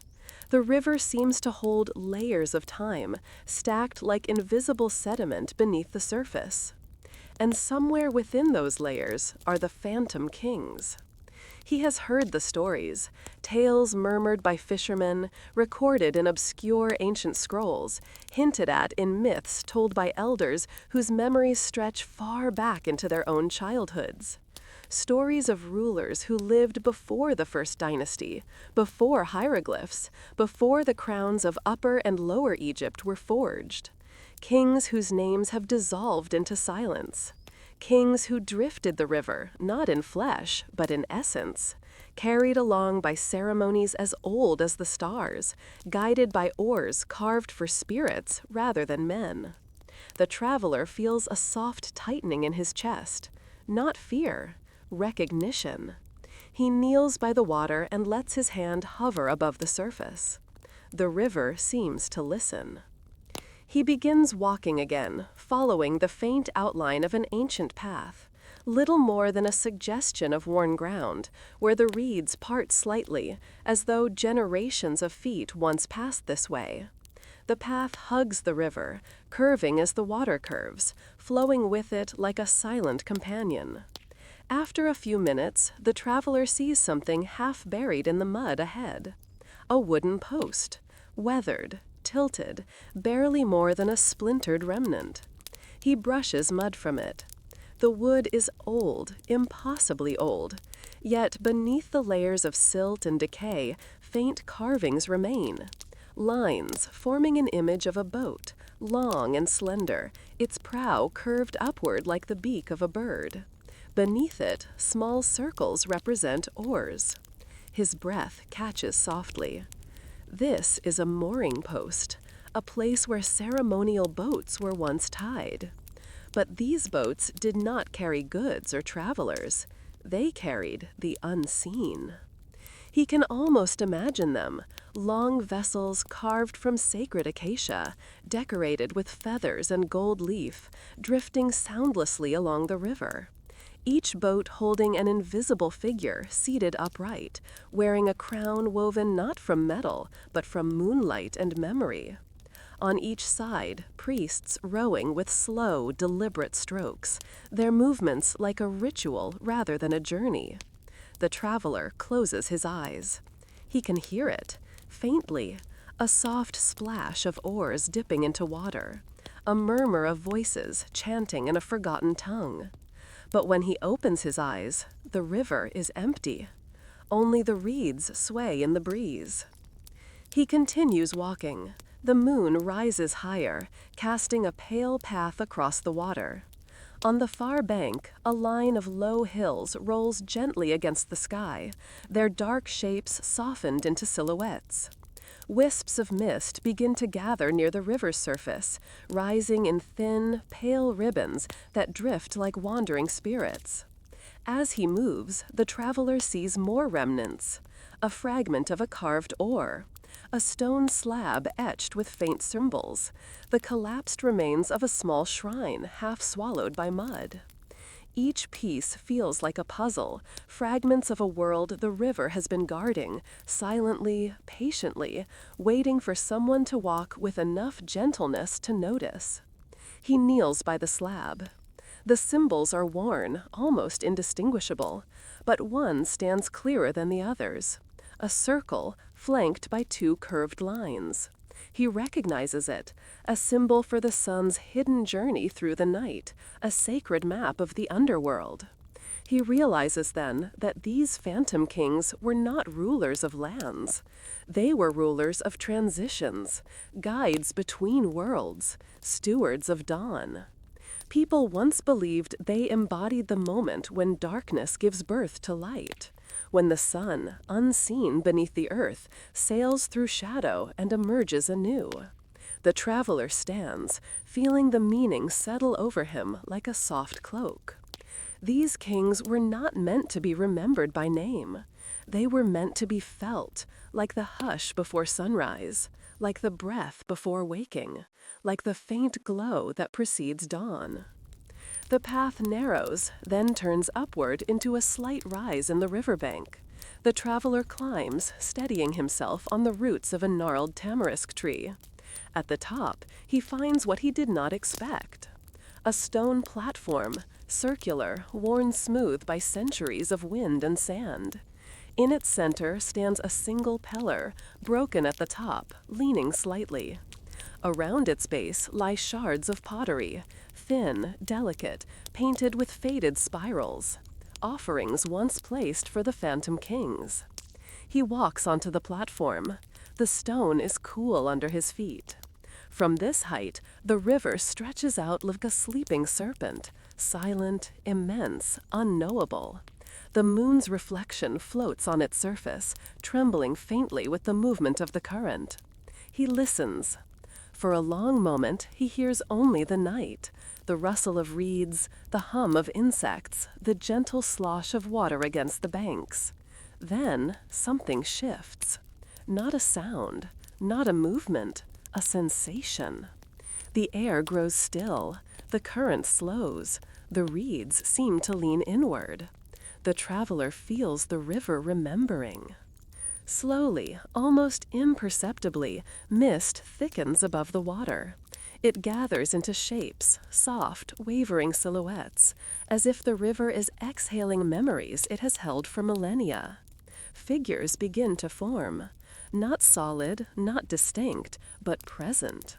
He sees the outline of a long boat drifting toward him, its hull shimmering like moonlight smoke. Oars dip into the water without a sound. At its center sits a figure, tall, slender, wrapped in pale linen, a faint crown hovering above its shadowed face. Another boat follows, then another, a procession of vessels woven from light and river breath. The phantom kings. They glide along the surface with perfect stillness, their boats leaving no wake. Their movements are as gentle as falling feathers, as timeless as constellations drifting across the night sky. The traveler does not move. He hardly breathes. The kings drift past him, silent, dignified, carrying with them an air of ancient melancholy. Not sorrow, a gentler thing, a quiet acceptance of their role in the universe. They do not look at him. They look ahead, toward a point on the river where the water darkens into a deep shadow, the place where their journey continues each night. He realizes suddenly, this procession is eternal. Each night, the phantom kings reenact the sun's hidden voyage.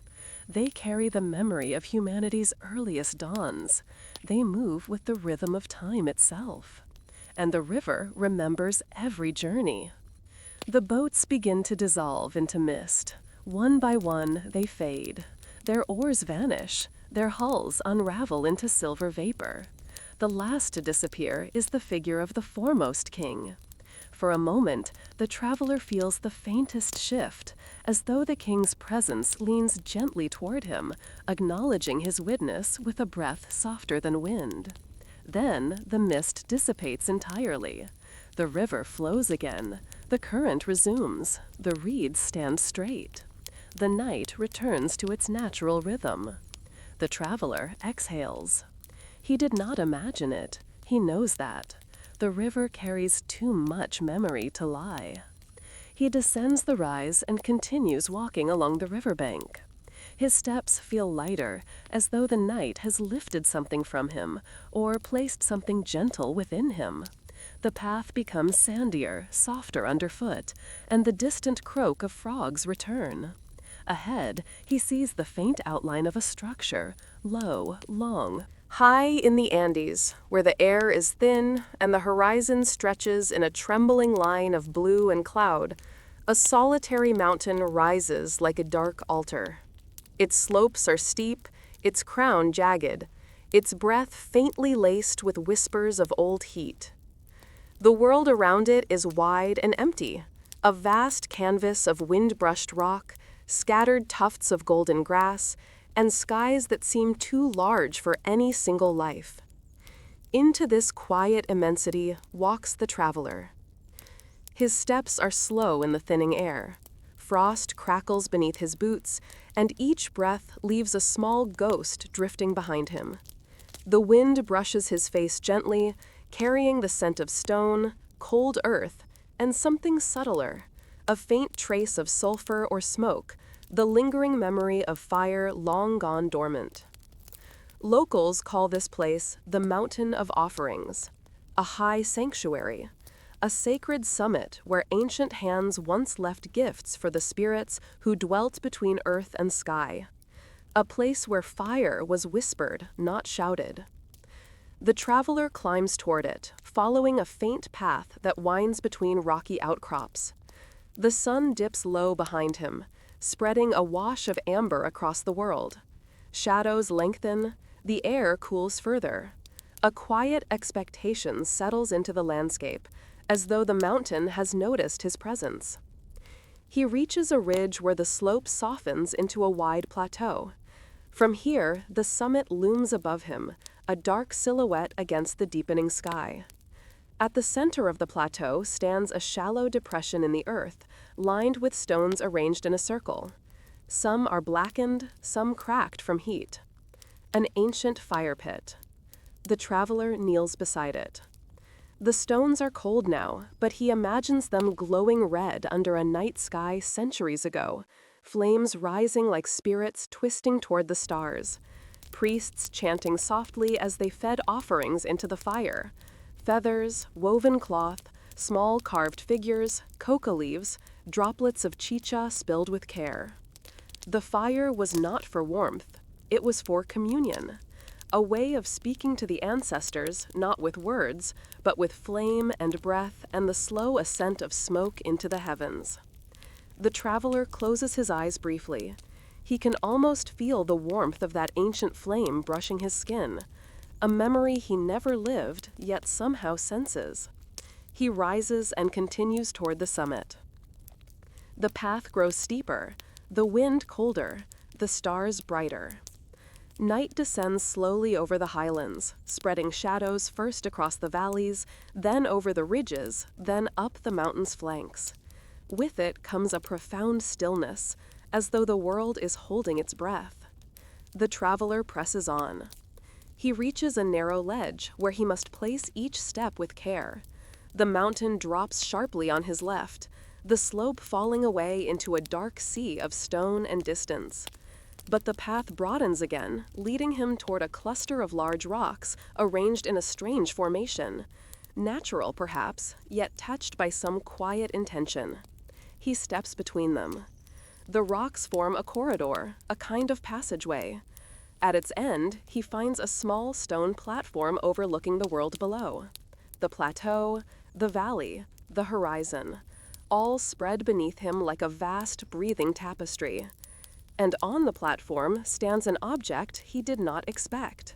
A small stone idol, carved in the shape of a crouching figure, featureless, abstract, its surface polished by wind and touch.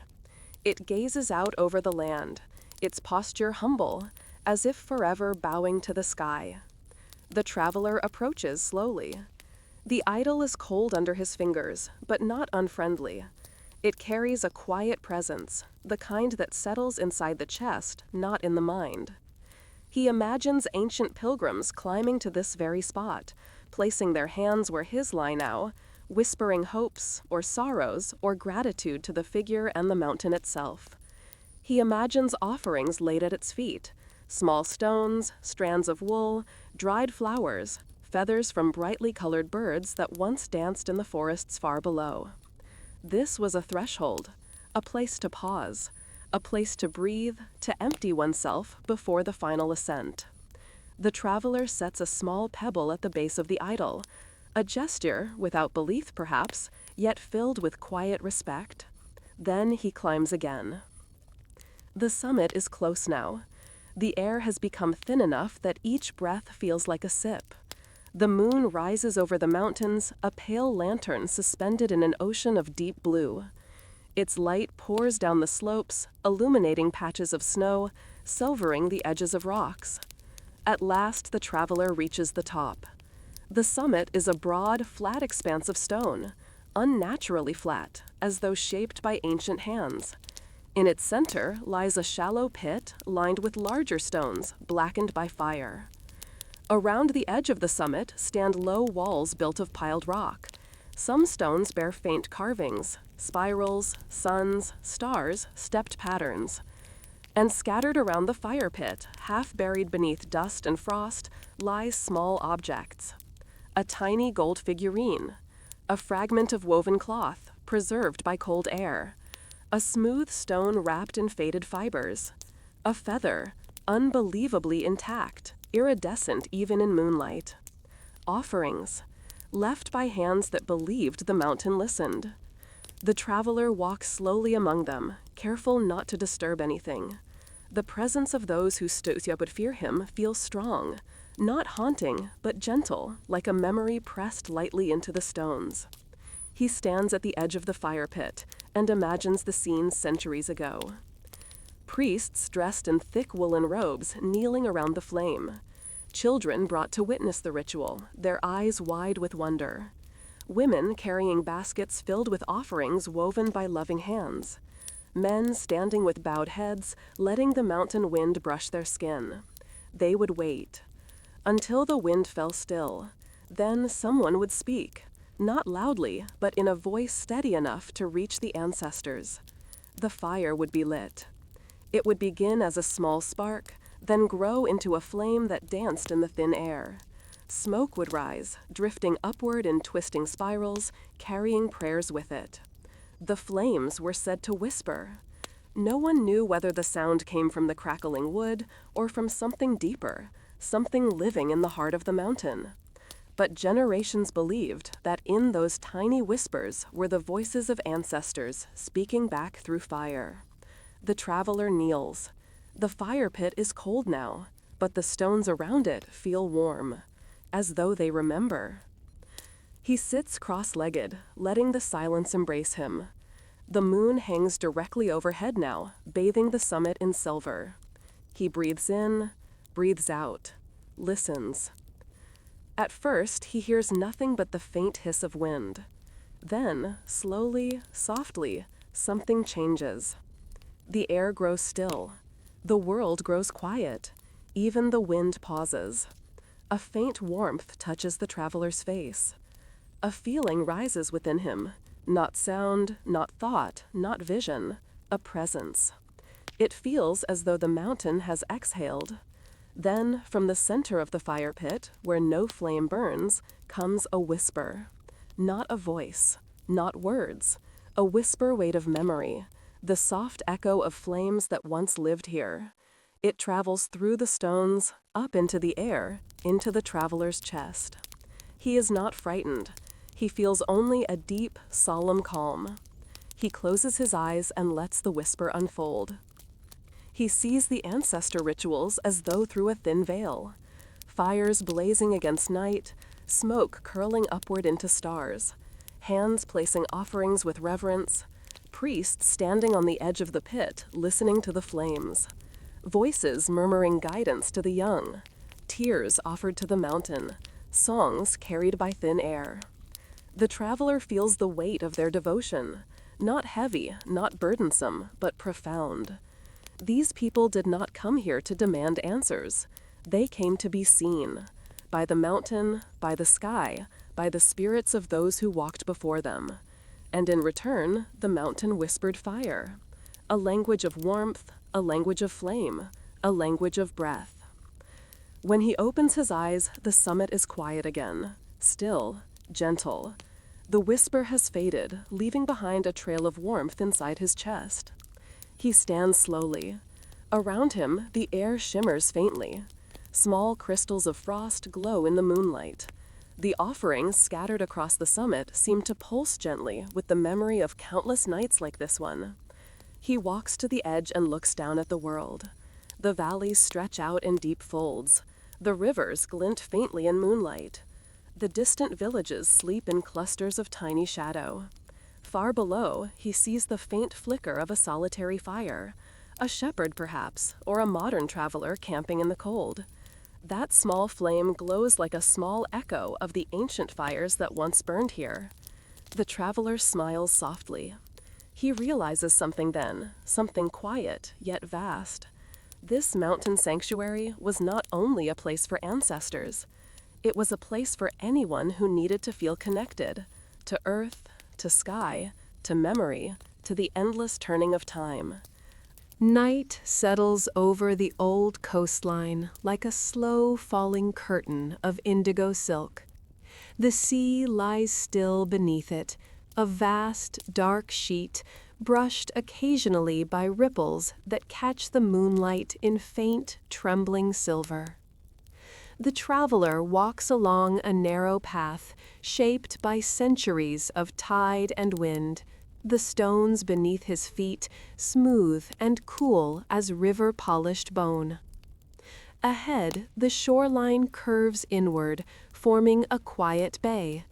The air smells of salt and distant rain. Low clouds drift above the horizon, lit faintly underneath by the moon, like shadows painted onto a lantern's paper. This is the harbor spoken of in soft legends, the harbor where lanterns glowed without flame, where light appeared at dusk as if summoned by the sea, and where no one could ever quite say whether the lanterns were crafted by human hands or by something older. The traveler reaches the edge of the bay, where ancient stone jetties extend into the water like the arms of a forgotten embrace. The stones are weathered, their surfaces scored by tide and time, yet they still hold their shape with quiet persistence. Half-buried rings lie along the jetty's edge, remnants of ropes that once moored fishing boats arriving at dusk. The harbor is empty now. No boats, no nets, no voices calling across the water. Only the slow beat of waves touching the stones.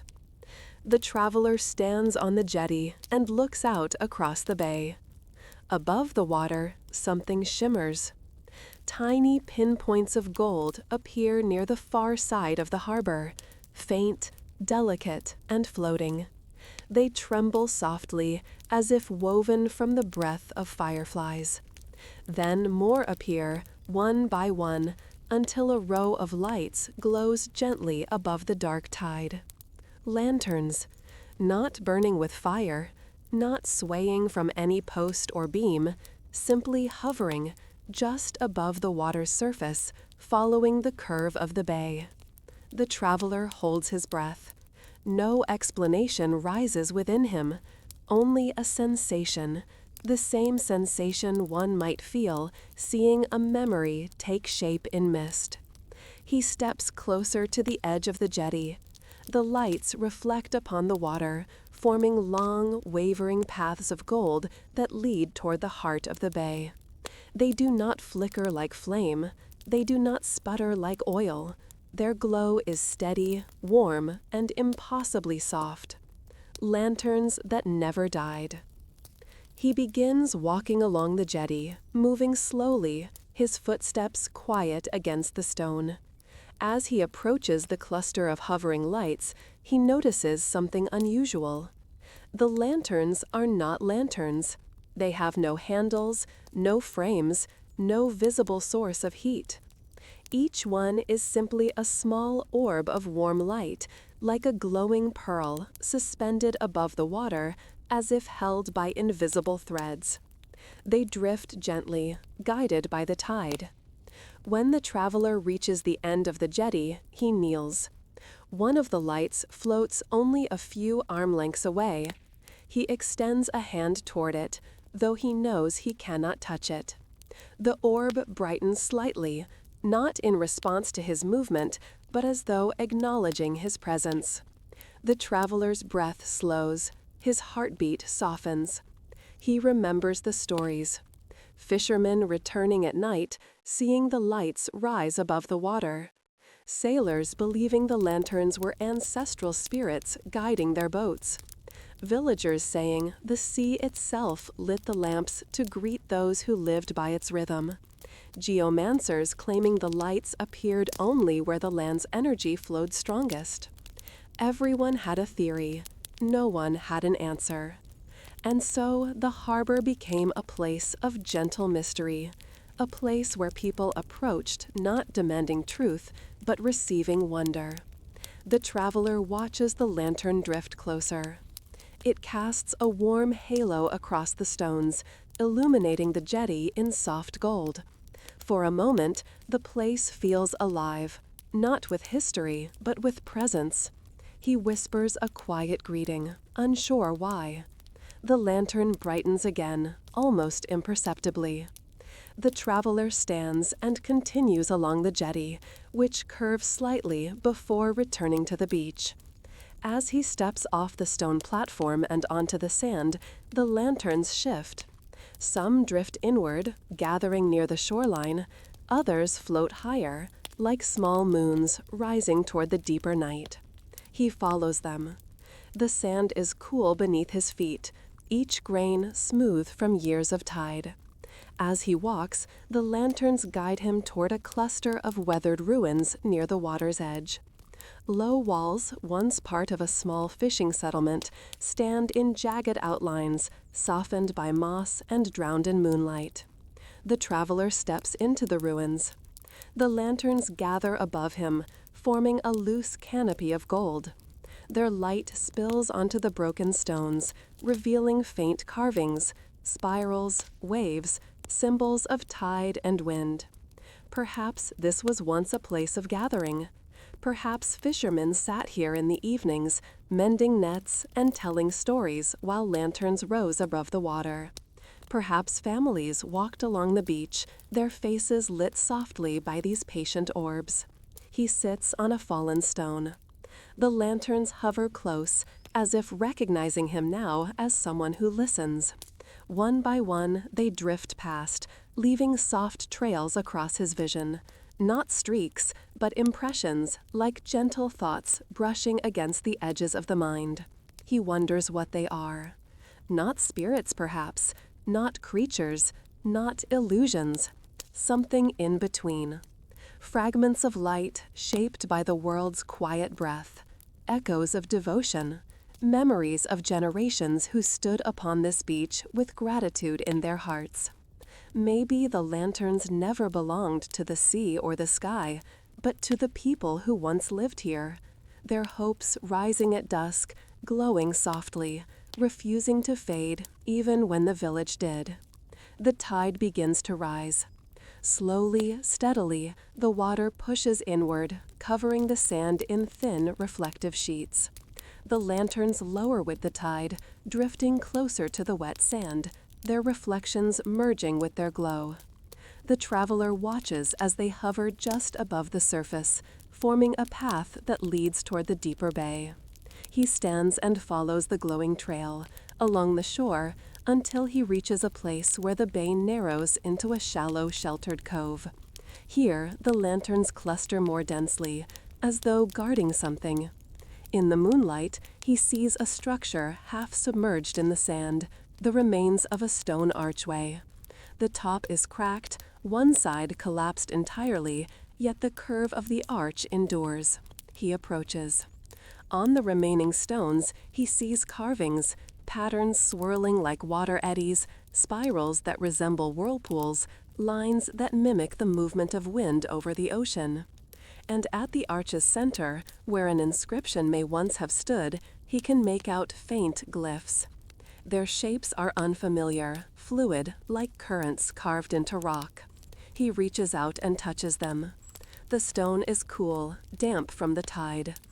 As his fingers trace the lines, a soft glow gathers behind him. He turns. The lanterns have assembled in a perfect half-circle, hovering silently above the rising water. They pulse together, a slow rhythm of light, like the beating of a distant heart. The traveler stands within the archway. And for a moment, the harbor's mystery opens to him, not in explanation, but in feeling.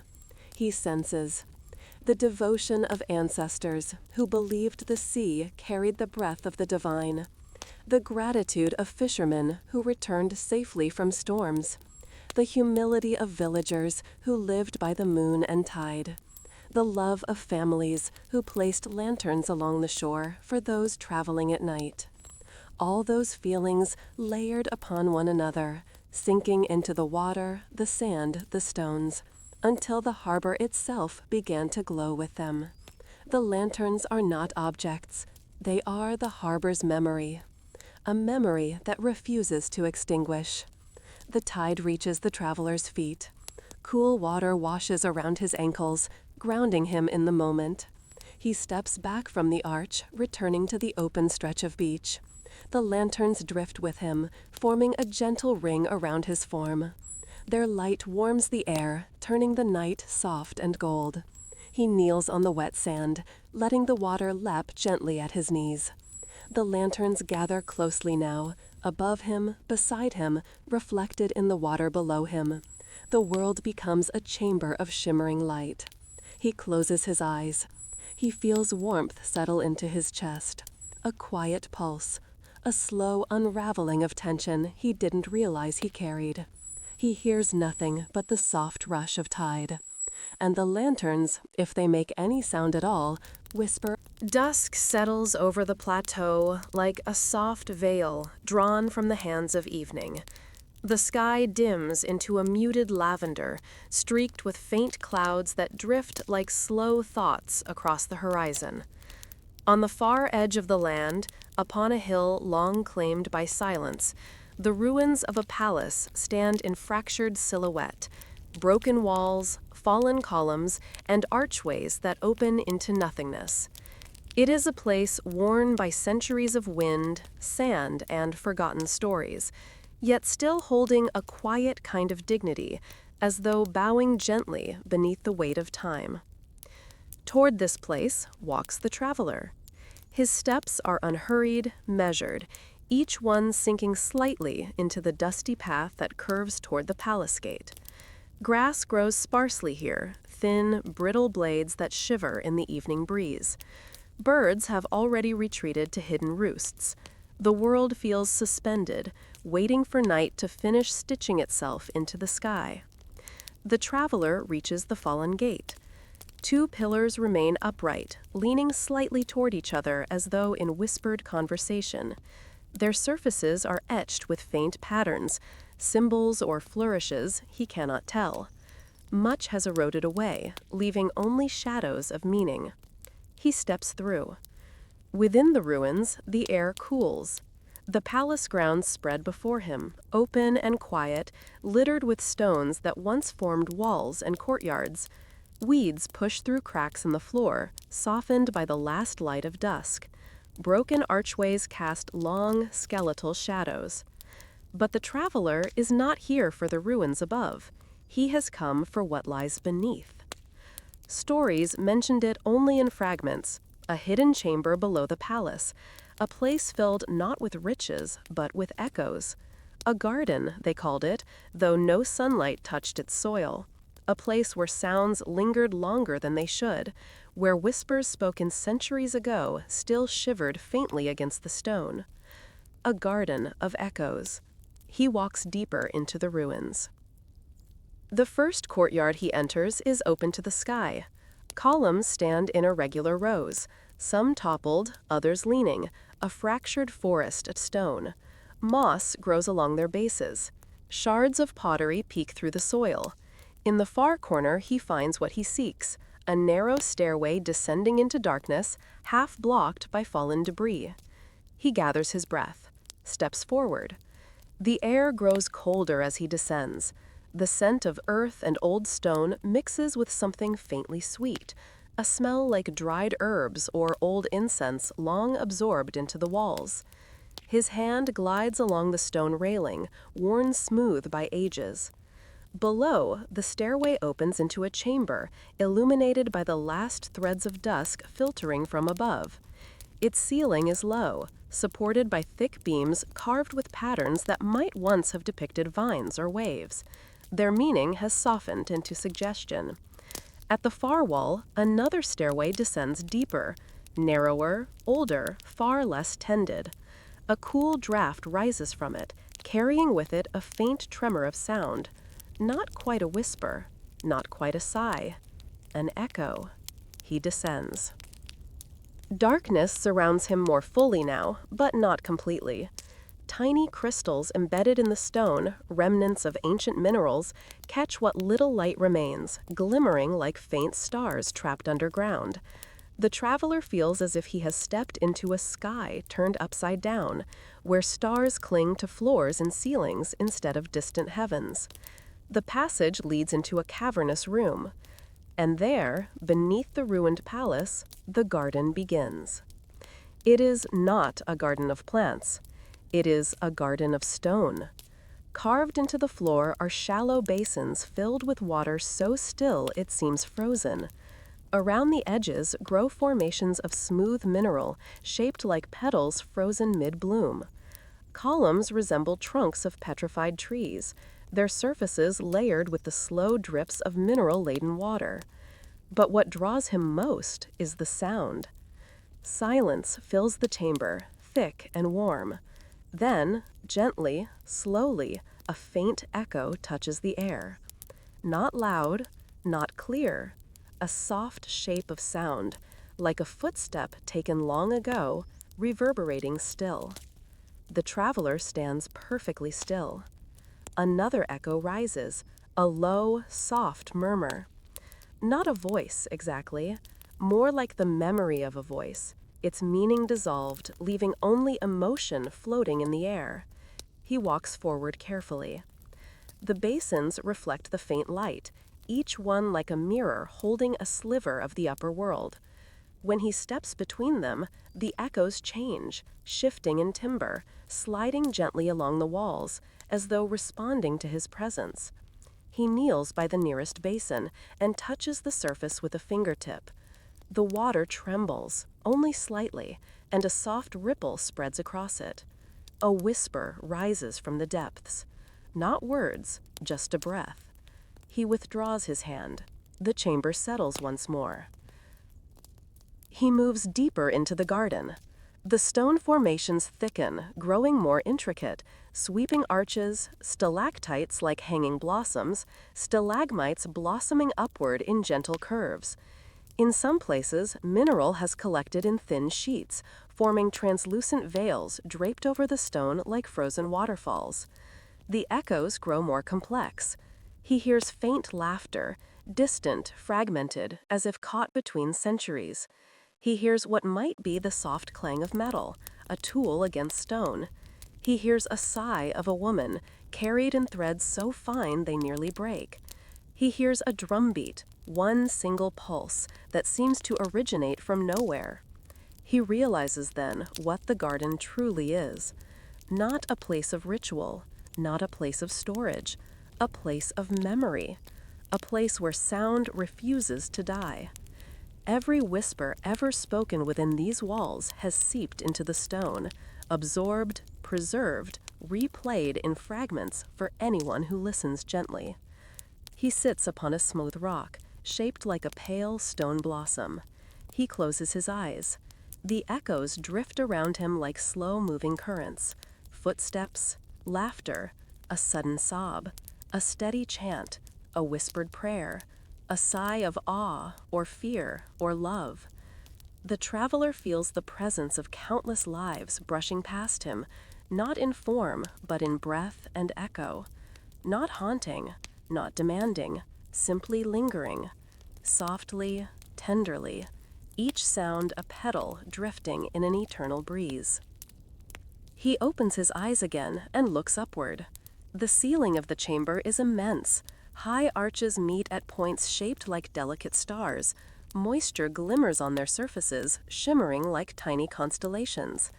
He wonders how many lives unfolded here, what stories these stones have absorbed, what secrets remain woven into the echoes. He rises and explores deeper. The chamber narrows into a series of smaller rooms, alcoves carved with intention, their floors uneven, their ceilings draped with mineral as if adorned with frozen drapery. In one alcove, a row of niches line the wall.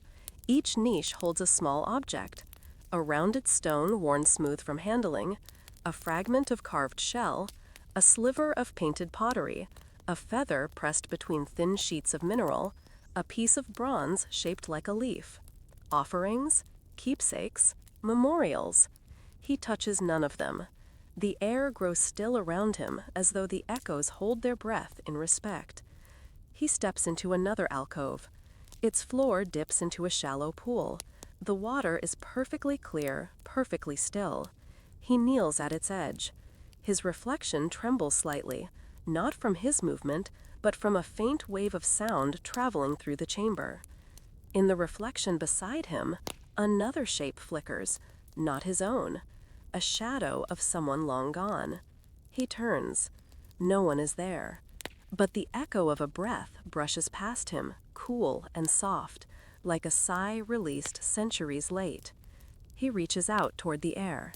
It feels warm, as if infused with the presence of someone who once stood here. The garden holds not ghosts, but impressions, traces of presence embedded in the stone like fossils of sound.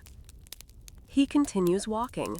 The next chamber is larger, its ceiling lower, its stone formations arranged like the columns of a miniature forest. The echoes here are different, deeper, more resonant. They move slowly, like old thoughts contemplating themselves. One echo rises, a deep hum. It vibrates in his bones, soft but undeniable. He stands still and lets it wash over him. Another hum joins it, higher, lighter. Then another. The chamber begins to vibrate with layered sound, not chaotic, not loud, but intricately harmonized, like a chord formed by distant voices. The traveler lowers himself to the floor. He listens. The hum deepens, then fades. A whisper follows, long, stretching into the recesses of the room. Then silence. Then a rustle, cloth brushing stone. Then nothing again. The echoes do not come in a pattern.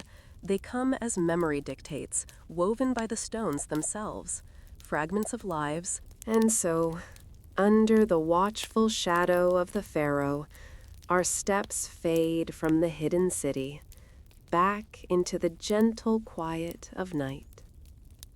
The echoes of ancient halls grow softer, the lantern glow dims, and the sands settle once more into their eternal, patient calm.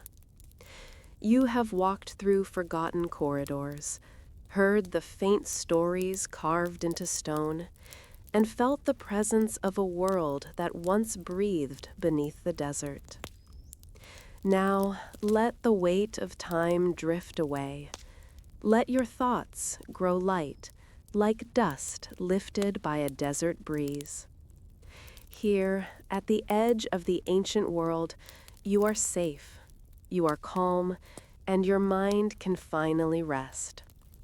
If sleep has already taken you, may your dreams be gentle. And if you're still awake, allow the quiet rhythm of your breathing to guide you softly into slumber. Thank you for wandering through history with Twilight Tale tonight. Until our next journey, rest deeply, sleep peacefully, and may the echoes of the past carry you into dreams as calm as the desert moon.